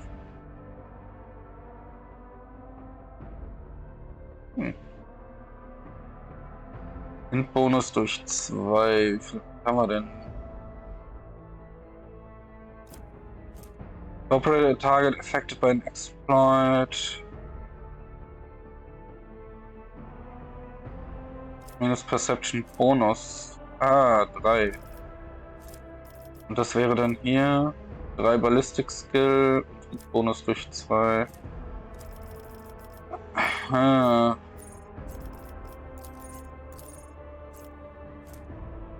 Triggers an exploit for operative games +1 damage.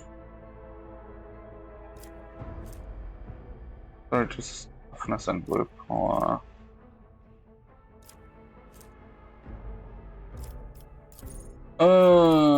Defense, Offense, Universal, Melter Weapons, Character Level 4, Plasma Weapons Level 4, Bolter Weapons. Okay, das ist alles Level 4 bzw. 5. Ballistic Skill, Training Strength.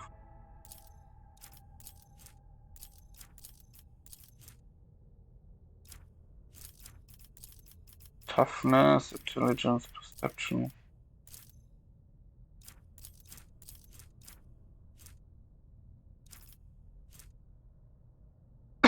Even if the archetype origin does not allow it. Aber hier, das scheint nicht höher zu gehen, hä?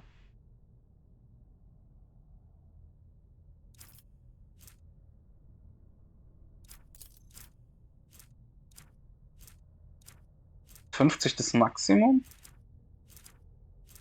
That might be, huh? Das könnte sein, dass 50 das Maximum ist.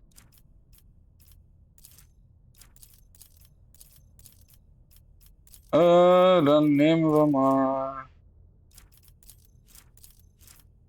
mal die Stärke, oder? Ah ne, Moment, der passt die Punkte da noch gar nicht an. Aber wenn ich hier Fellowship nehme,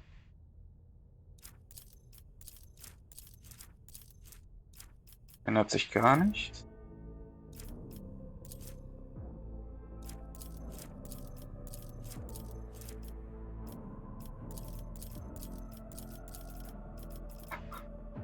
Nehmen wir erstmal Stärke. Why not? Ja.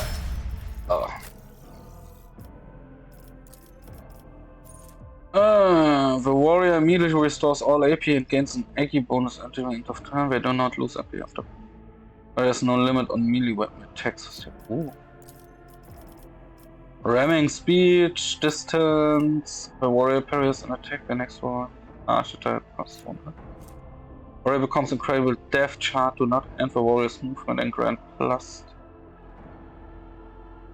Dodge for 1 round. Okay. Untamed. Whenever an enemy attacks the warrior's next gains.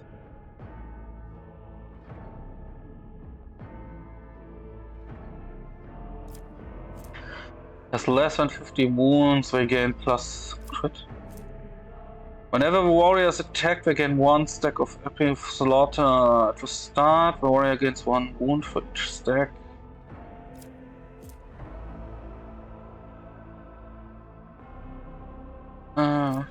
Fix scan.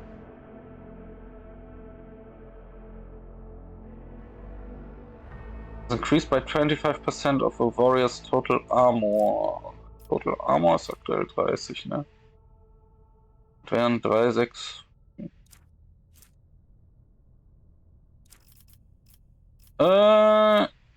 Epic of Slaughter.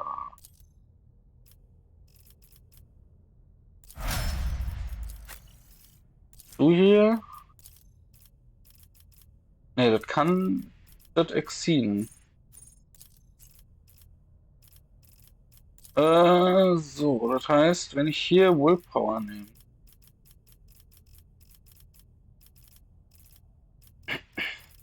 Base Skills.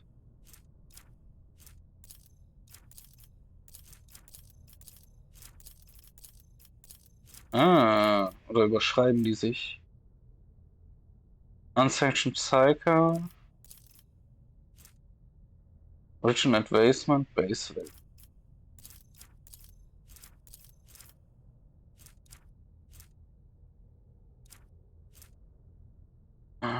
Psychic Stuff, Sniper. Ja, komm, ich gebe jetzt einfach mal.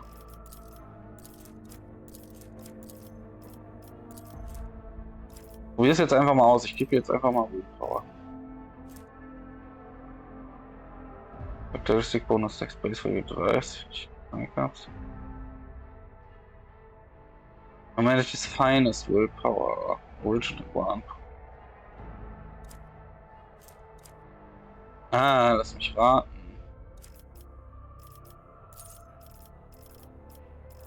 Wie heißt das? Characteristic Training.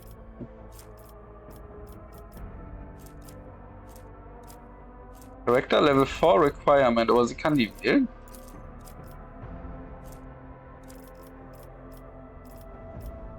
Body Weak Soul.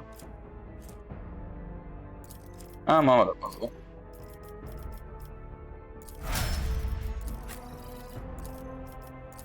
Du hier, was sind denn deine Vorschläge? Rapid Reload. Damage to 3 enemies, the soldier gains more damage for the next attack.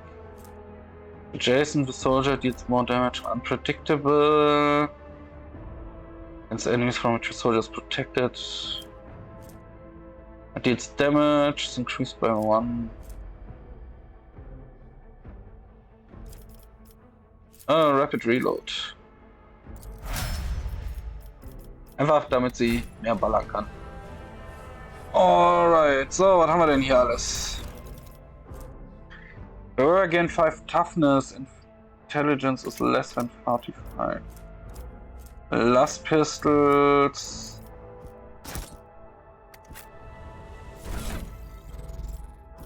Habe ich einen mit so wenig Intelligenz? Ja, mich selber. Witzigerweise.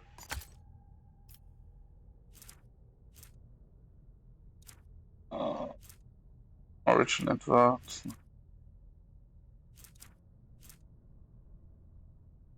Bonus Characteristic Training Strength. Not sure how, wie das genau funktioniert, aber irgendwie funktioniert es wohl. Oh, auf zur Brücke.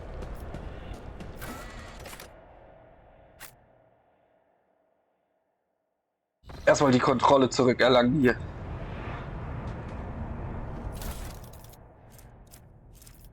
Das nehmen wir mit.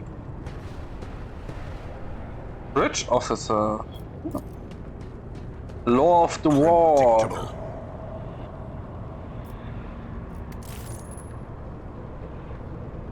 Law Warp Text. Sehr gut. The first sacrifice opens the eye. The second sacrifice draws its gaze.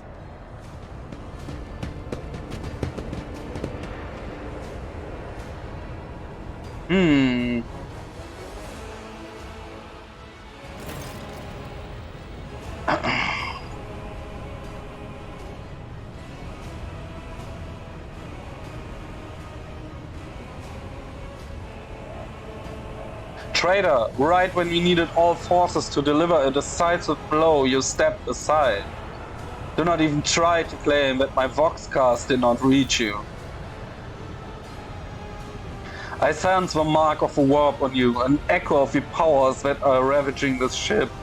What is it? The aftermath of the terrors that you had to face, or an admission of guilt?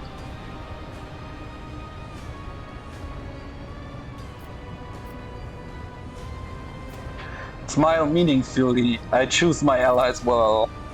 Shameless filth, how dare. Let us leave this conversation for another time, Master. It is what great sorrow that I inform you that Lady Theodora von Valencius is dead. What? You? This is your doing. Master, no, we have remained at each other's side ever since Takichi broke free from Conrad's schemes. The Lord Captain was killed by another's hand, and by the golden throw I can surmise whose hand it was. No matter what ritual Conrad is performing the warp is too strong. I cannot withstand it. I feel my body changing with every second, the warp ringing in the air. This is the end. We will perish in the warp, along with the warrant and all the dynasty heirs. The enemy of humanity has triumphed. I've seen it before. We'd be better get away from him. The changes are already accelerating.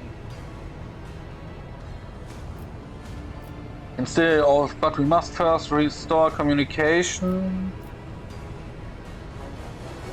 Perhaps the warp does not have to be the end. The ship can still be steered out of the warp, but we must first restore communications between the bridge and the navigator's sanctum. Then we have no right to bow our heads.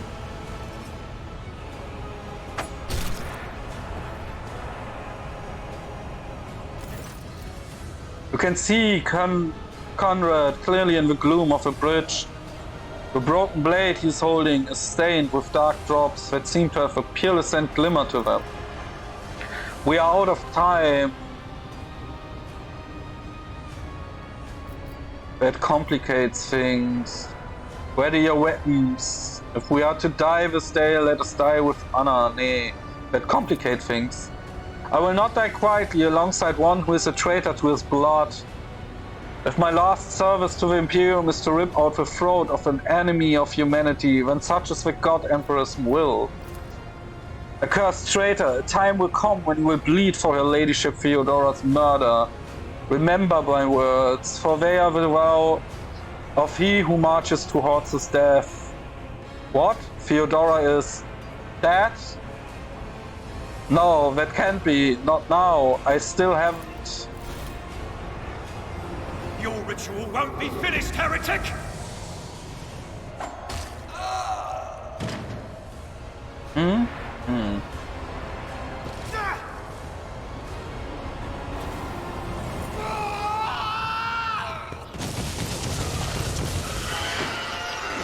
And void spawn. Ugh. The whispers are getting louder. I'll turn you into corpse starch. Use unique abilities called heroic acts or desperate measures. Momentum is required. Depending on the actions of your party in combat, will increase or decrease. A high momentum allows characters to use a heroic act. A low grants access. Both abilities can completely change, but every party member can either use one or the other.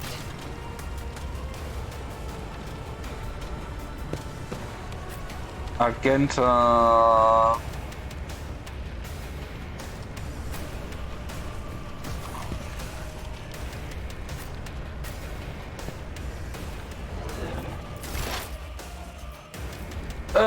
You will encounter enemies with various abilities, an icon next to them. Yeah. Exploited. Melee weapon. This is beneath me.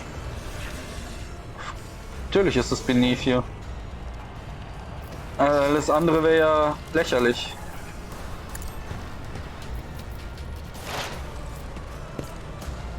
Ach, die... The operative immediately inflicts one exploit, then makes a free attack.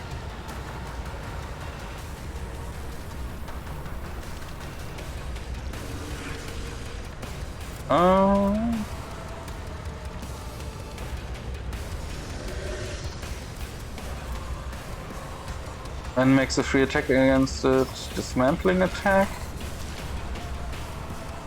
Ach so, je nachdem mit welcher Waffe.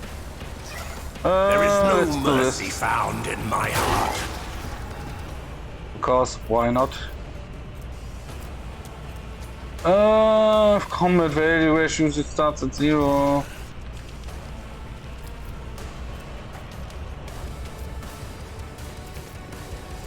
Uh, 12 bis 17. 1 bis 4. Ruin beckons. Nein. Aber all from a target to increase the target's dodge, parry and armor. Das brauchen wir nicht. Magenta.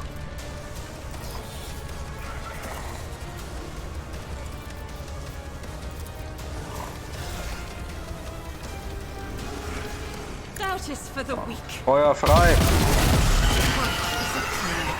Wonderful.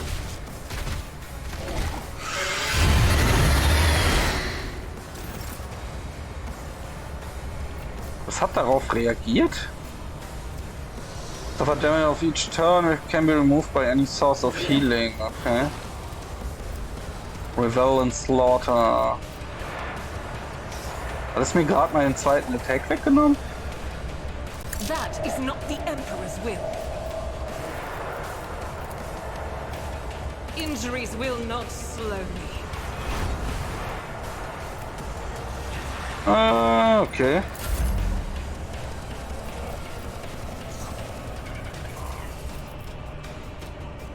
The next turn, all incoming damage is reduced and the royal grants +5 temporarily.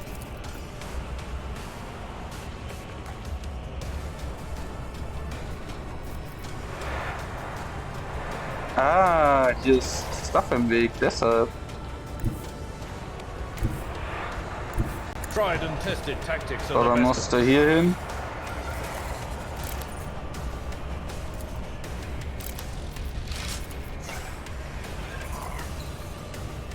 Den bis 15.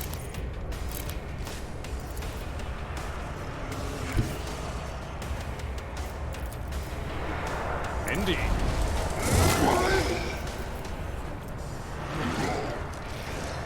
Gain 2 defense. At your beck and call.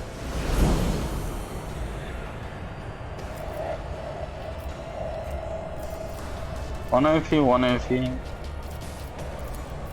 It will be done.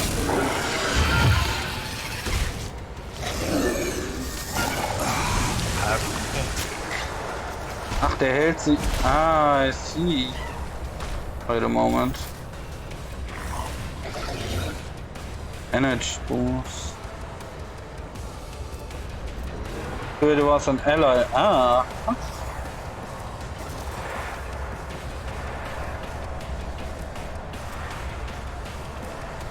Aber das macht er automatisch, ne? Das ist frech.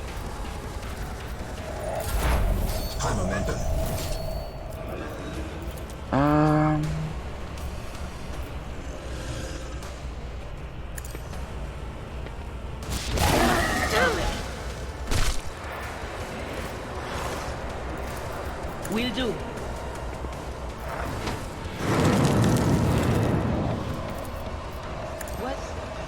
Was that you? Or...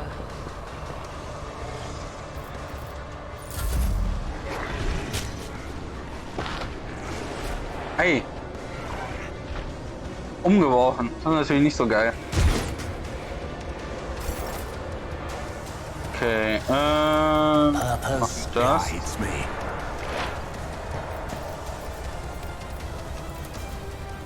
Dann schießen wir den Heretic über den Haufen.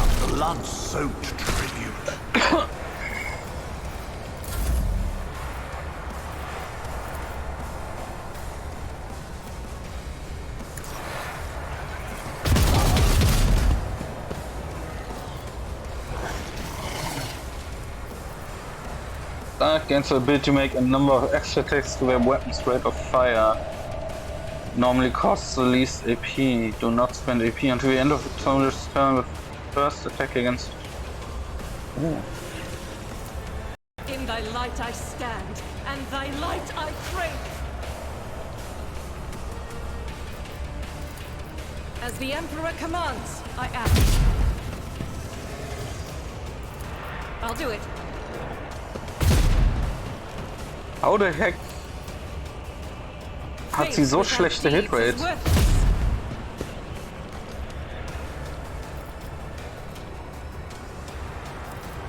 Wie war das? Weapons Rate of Fire. Also in dem Fall hat sie 4. As the Emperor commands, I act. I will not.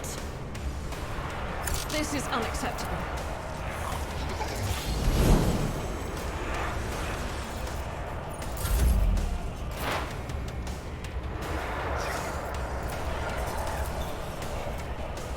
Show cannot act. Ah, okay.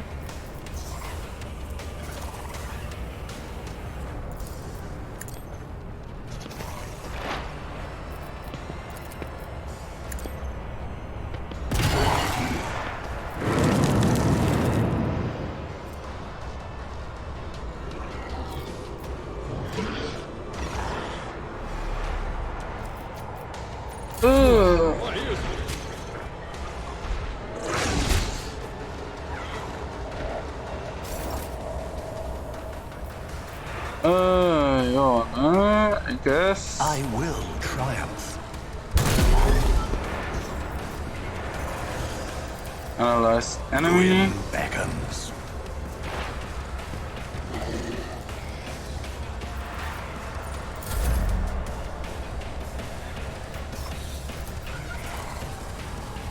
Dort sie 75%. Hm. 6 bis 10.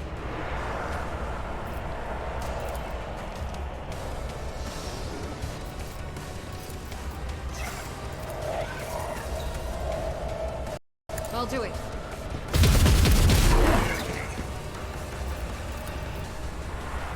As the Emperor commands, I act. Die gingen alle daneben. Satellite. I'll do it. Reloaden kannst du aber. So, dann haben wir dich. Was kannst du denn? Warrior immediately restores all AP and MP and gains +3 until.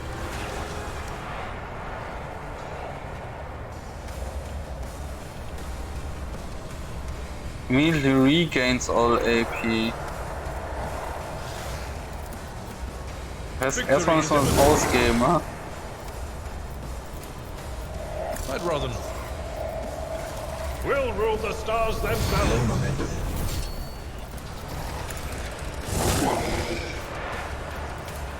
I will do my at your back. Hier. It will Der be letzte. done. I took care of this one. Drecks Warp Beast.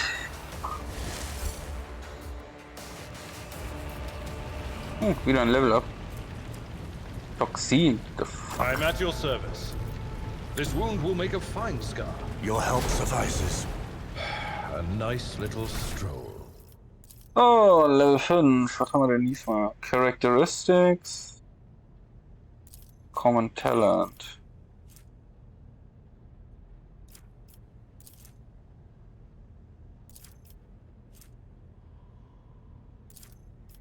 Warum gibt mir das denn?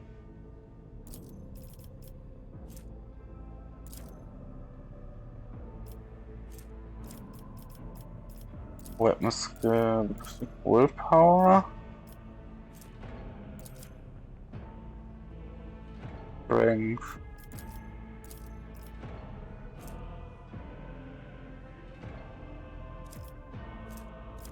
Kann ich halt auf 40 holen.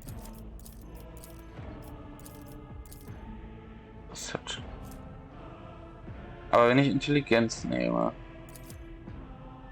warum verliere ich denn dann 5 Toughness?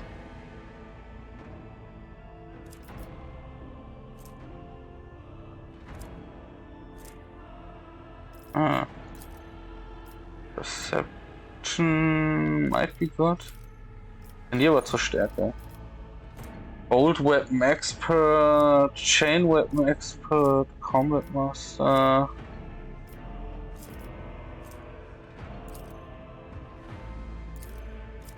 Nimble, Power Weapon Expert, Projectile Weapon.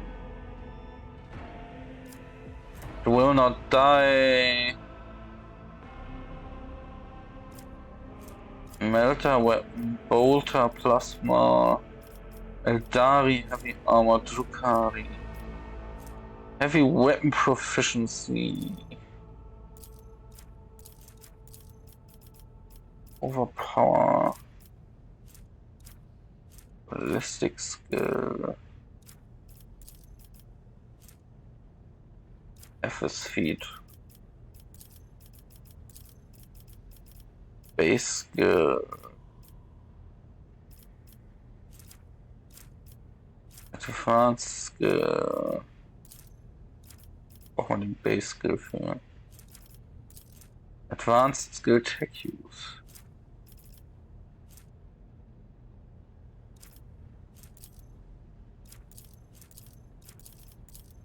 Grenadier. Does not count attack limit. The word character is affected, non-damaging.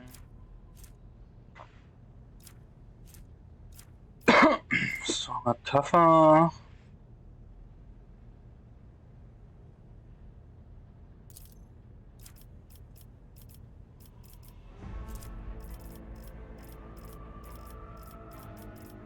High Rating können wir nicht.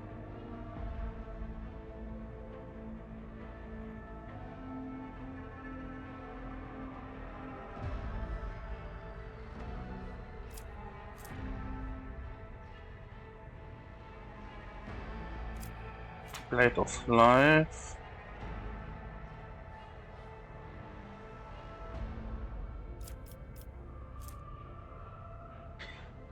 Bei Webseite Fail Declaration.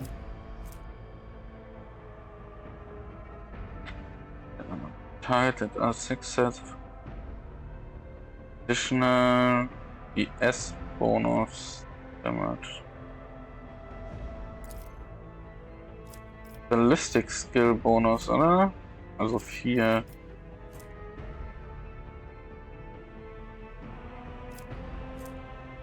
Whenever used each turn, increases by 2.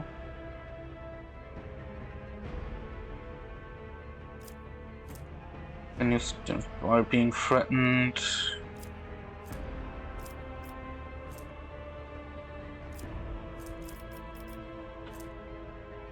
Body of science, armor against fire, melting armor. So viel Zeug zur Auswahl. Enemies gain no melee superiority bonus, swift movement, whirling master. Ich weiß halt nicht, was man hier so wählen sollte. Insbesondere auch, weil ich noch nicht keine Ahnung habe, welche Waffen es so gibt.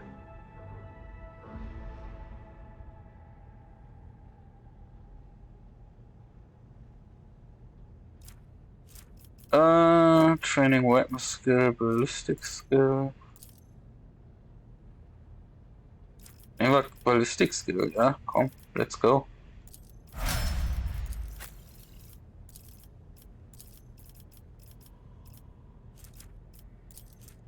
Hat er schon?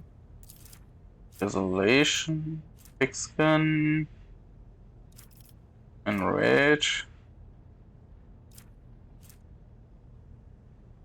Immediate against the enemy needs an additional, does not stack.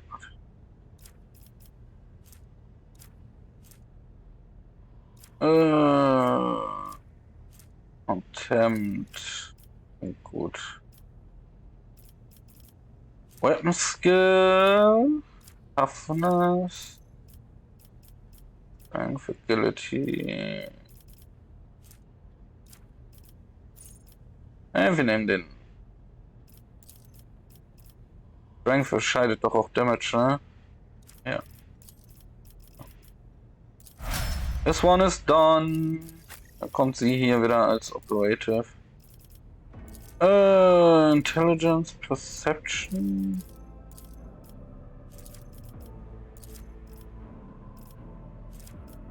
Komm, wir probieren das jetzt aus mit der Willpower.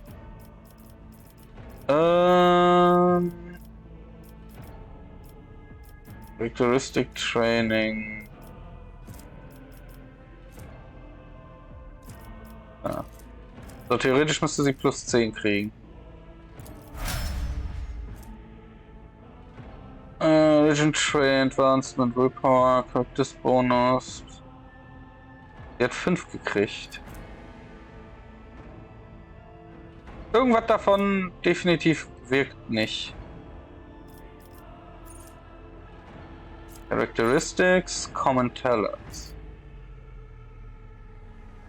Big Bonus.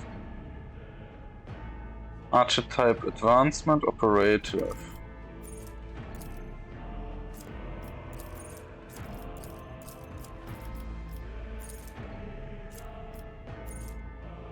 Characteristic Training Willpower und das ist hier der Available Characteristic, isn't it?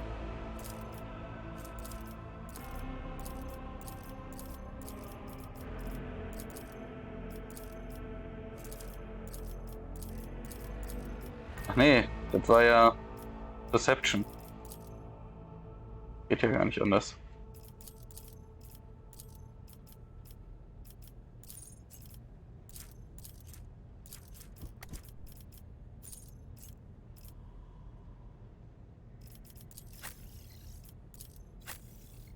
Von ihr jetzt wieder weggehen, ne? Nee, Willpower. Ich verstehe es nicht ganz, aber Ballistic Skills auf jeden Fall.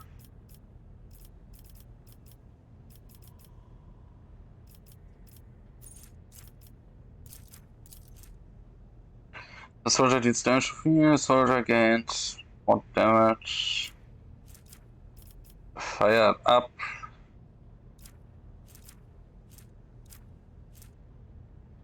Cover efficiency by 10 for full count.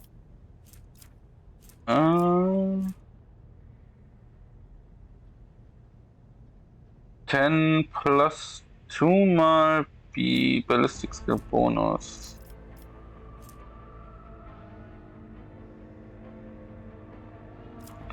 Ja, das sieht gut aus. Inventory, irgendwas Interessantes? Ach nee. Dafür müssen wir ja erstmal looten gehen. Whatever you wish. Goods. Blade Shard. Gloves of Endurance. Plus 1 bonus to damage. Heroic Egg used in battle. Where's Dodge? Du kannst doch du nutzen, nicht wahr? Oh, die Handschuhe kannst du auch benutzen.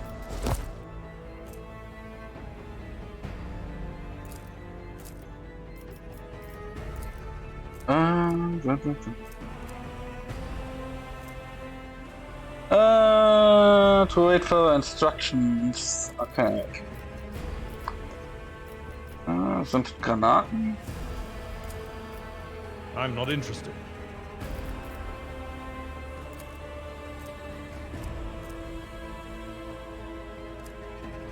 I don't know. Let's see. Kann man tatsächlich ansprechen. Hier scheint aber nichts zu sein soweit. Dann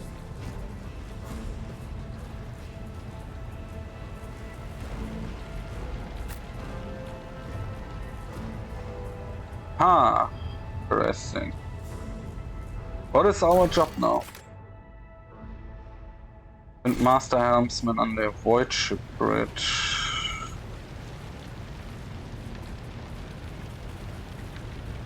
Bridge Officer. Da, Helmsman Raver. Raver, Master Helmsman, System Status Report. By the Emperor, it's the Seneschal, living and breathing. Well, there's a tricky question. The whole place is so overgrown with foul wickedry, we'll be scrubbing it off the vid screens for throne knows how long. We need to re-establish contact with the Navigator's Sanctum. It is our only chance of escaping from the warp.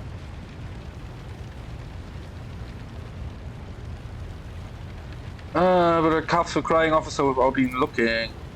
Restore the Vox channel to the Navigator's Sanctum, ready the crew, prepare for translation to real space. Kishi, you may call me superstitious, but translation is not a good time to disregard rules. You are the only one who speaks for House of von Valancius. You may not be the Lord Captain, but you more than anyone else deserve to take a place in the ritual that is about to commence. I'm ready, beginne. Der Witz ist, dieses Ritual ist halt wahrscheinlich komplett unnötig.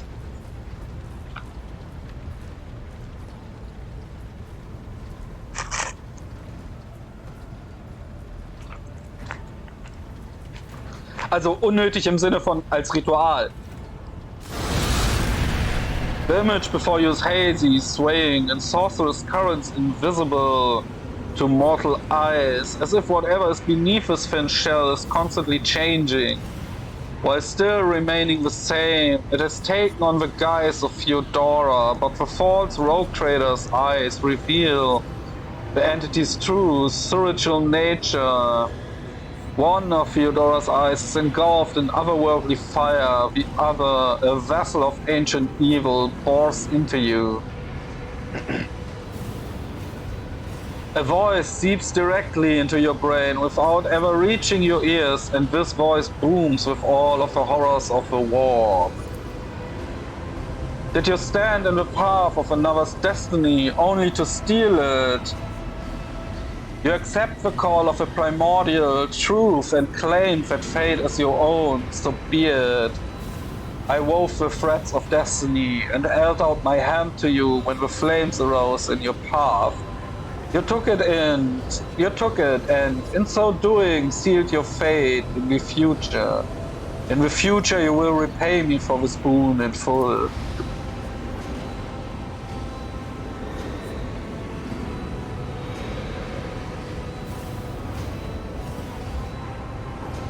It resonates and merges with the voices that have already dug their foul roots into your consciousness. A moment later, you realize that all these voices are the myriad manifestation of the same call that has finally invaded your mind. Are you the one behind all that is happening here? The one who addressed me and guided me out of the flames? Indeed, for the boundless truth encompasses all, merely one part of it reached out to you. And answer you did. You could become the new champion of Sinch.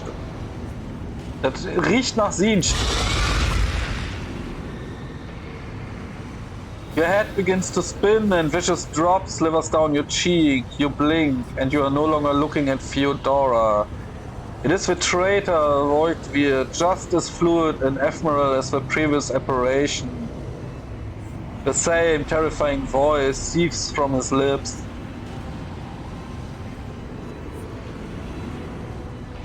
The aspirant vowed to return with a trophy, a relic that could serve the Edge of Daybreak. Was auch immer die Edge of Daybreak ist. That fate was assured and the steps chosen. And yet, you broke the unbreakable when you took the aspirant's place. I see you, on the day when the final dawn rises over the Iron World. I see you by my side on that day, the day of my resurrection.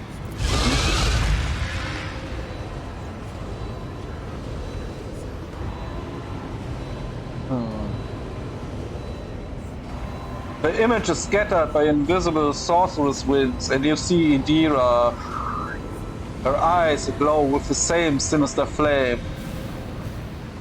Your image is woven into the tapestry of things to come. I am the will of the weaver of destinies, as a Sinch, and today I will weave a new thread of elusive possibilities and fickle chances. The thread that will let you out of a maw of irreversibility. The thread that will help you find the keys to salvation. The thread that will guide you at the weapon of our return to me. A cavalcade of hazy glimpses of a future yet unknown passes before your eyes. A flash of crimson and purple, the images replace one another in a violent kaleidoscope without ever letting you get a proper look at them. Through the rippling mirage you see a twisted image of Abelard, the loyal seneschal of the dynasty.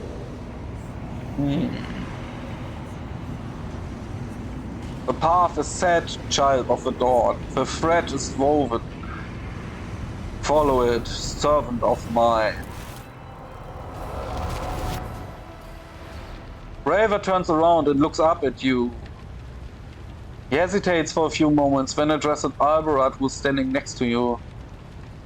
Seneschal, the navigator's sanctum is silent. The Vox signal is stable, which means the navigator gave his life battling the storm that nearly claimed the von Valancia's flagship. We will honor his memory, along with that of all who died this day. Seneschal, will you tell us now who is that? Where's the Lord Captain? As first It is my duty to inform you, with the greatest regret and indelible sorrow, that Lord Captain Theodora von Valancius is dead. May her memory never fade from the annals of the dynasty. Ich frage mich, ob das wirklich schon eine Änderung ist, weil wir uns dem angeschlossen haben, oder ob man sie auch retten kann, oder ob das gewollt ist. Blood succession, and with the absence of other kin who could challenge this decision. It is hereby declared that the successor to Theodora von Valancius is her heir, the rightful inheritor of the warrant of trade, and the title of Rogue Trader. The official ascension ceremony will be held at a later time. In the interim, have you lost your tongues? Hail your lord. It is because of his toils that we all still live. That's true. The deed is done, Master. My apologies. I meant to say Lord Captain. Lassen wir noch einmal durchgehen. The treachery of the Master of Whispers was fruitless, but victory came at a great cost. Lord Captain Theodora von Valancius perished along with her heir, Edelthrad, and thousands of crew members.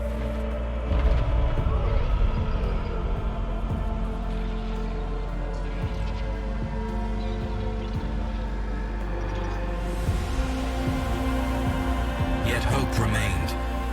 For the second in line to the Rogue Trader dynasty survived. Der Text ist...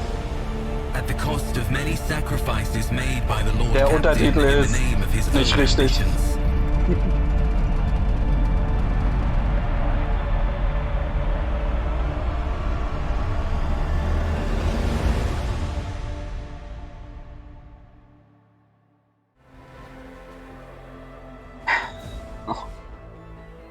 Voidship Bridge.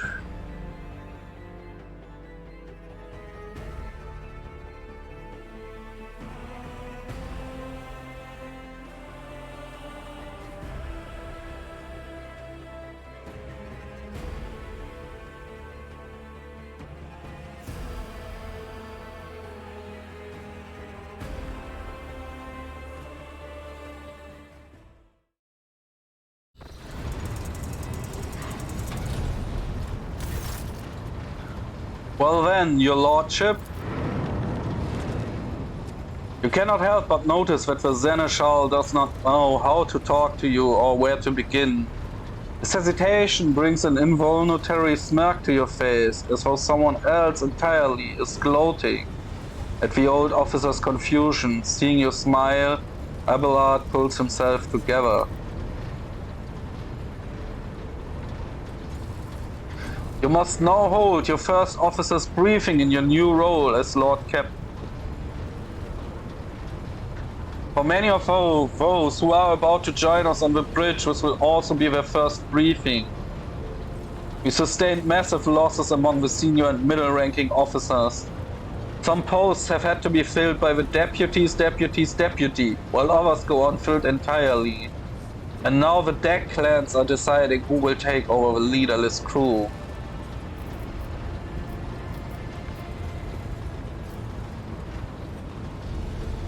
Do not wish to be the rogue trader.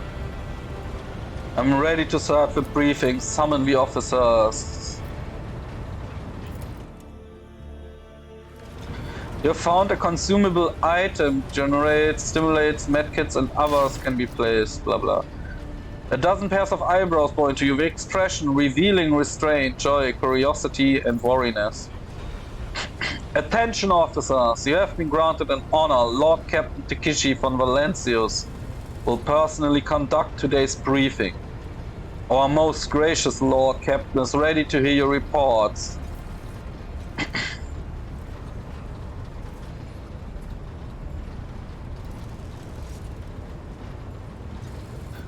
Perhaps you would introduce those present. Yeah, I haven't the time to be listening to every last officer on this hulking rig. Abelard, give me a precise. What are the major problems and what needs to be done? As you wish, your lordship. The report will be far from cheering. We must find a replacement for the dead navigator. This is a task that is extremely challenging, even under normal circumstances. But the God Emperor's blessing is clearly upon you. We have just ascertained that there is a Navis Nobilite, an ancient organization of noble mutant families whose genes allow them to safely guide warp-capable warships. Okay. In the Rykard system, such navigator bastions are unbelievably rare, and our having ended up here is an incredible coincidence that can only be explained by divine intervention. We should visit the station, Lord Captain, and find someone to fill the vacant pause. I am the will of the Weaver of Destinies, and today I will weave a new thread of elusive possibilities and freckled chances. A thread that will lead you out of a maw of irascibility, that will help you find the keys to salvation. What is it just heard? You understand that it's not the God Emperor for such good for the words for the daemon that appeared before you during the translation for reason echoed in your mind. There's a new engine seer. Item 2 on the band news list, our engine seer, a tech priest whose specialization is for maintenance and repair of sacred machines. Engine seer Prime fell in battle. Without his assistance, we cannot soothe the ship's machine spirits. Finding a new tech priest and a Magos at that will be far from easy, but there is some prospect of success. And the third piece of bad news, the last one fortunately, crew losses have surpassed 2,000 people. If we do not make good on this deficit, we will not have sufficient hands on board to facilitate normal void travel. The system contains a large inhabited planet, Ricard Minoris. We will probably be able to find sufficient workers there, but there's a matter of some diplomatic delicacy. The planet is controlled by House Winterscale, the rogue trader dynasty. We cannot simply recruit people from the planet without first coming to an agreement with the governor. You can tell me about the system. Any good news to relate? Most certainly, the air generators have been repaired. And are running smoothly, although according to the last report, it seems that the hackers tried to destroy them. If those damned fanatics had succeeded, you and I would be standing here speaking now. Wouldn't standing here. Very well. Is that everything? In that case, you're all dismissed. The assembled officers salute you as one. Your Lordship, there's one other thing. A confidential matter of the utmost importance. Lady Theodora, your eternally esteemed predecessor brought the ship here to this system for a reason. She was given a secret commission. You perhaps are wondering who has the authority to commission a rogue trader to do anything. And I shall tell you, the Lord Inquisitor, the hand of the Emperor, the chief architect of his will in the Konus expense. I came across a strange letter. It was signed. You are referring to the contents of that note, I presume. Yes. Xavier Calcazis.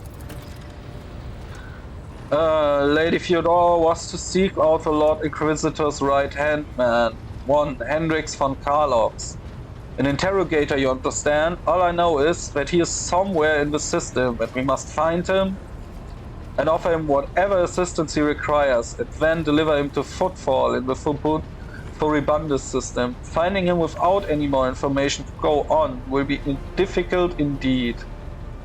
But an Inquisitor is an important individual. The authorities in the system, either the Navis Nobilite or the Governor of Rykard Minoris, may know something. That is all of it, your lordship. You have a great deal of work ahead of you. But it is a mere taste of the daily burden of a rogue trader. Soon you must take up the reins of a von Valencia's protectorate. I found a consumable item there. Adria, Sister Agenta, explain yourselves. The Psyker is suffering some ailment or dark madness. She insisted on seeing the road trader. I judged that it would be unwise to leave her unsupervised. I was also hoping to approach you with a personal request, but it can wait. Speak with me when you have time. Daybreak.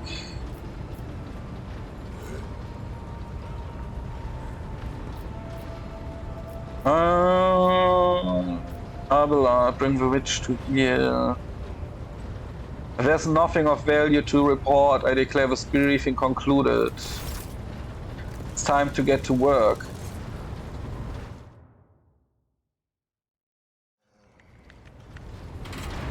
Alright.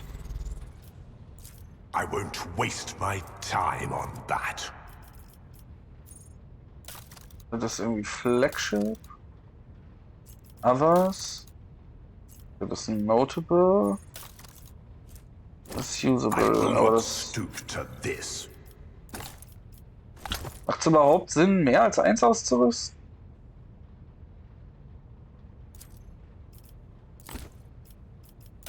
Yes, not, oder?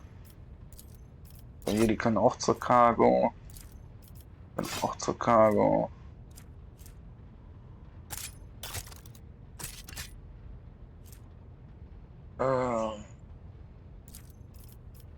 Zur Cargo. Dann zur Cargo. Don't know.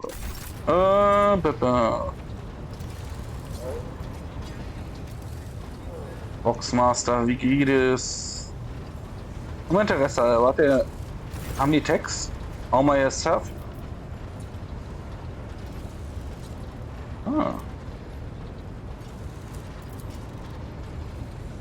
It is done.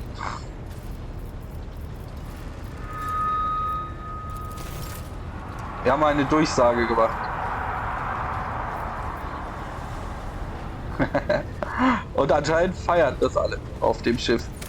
Interessant. Aber wir speichern heute hier.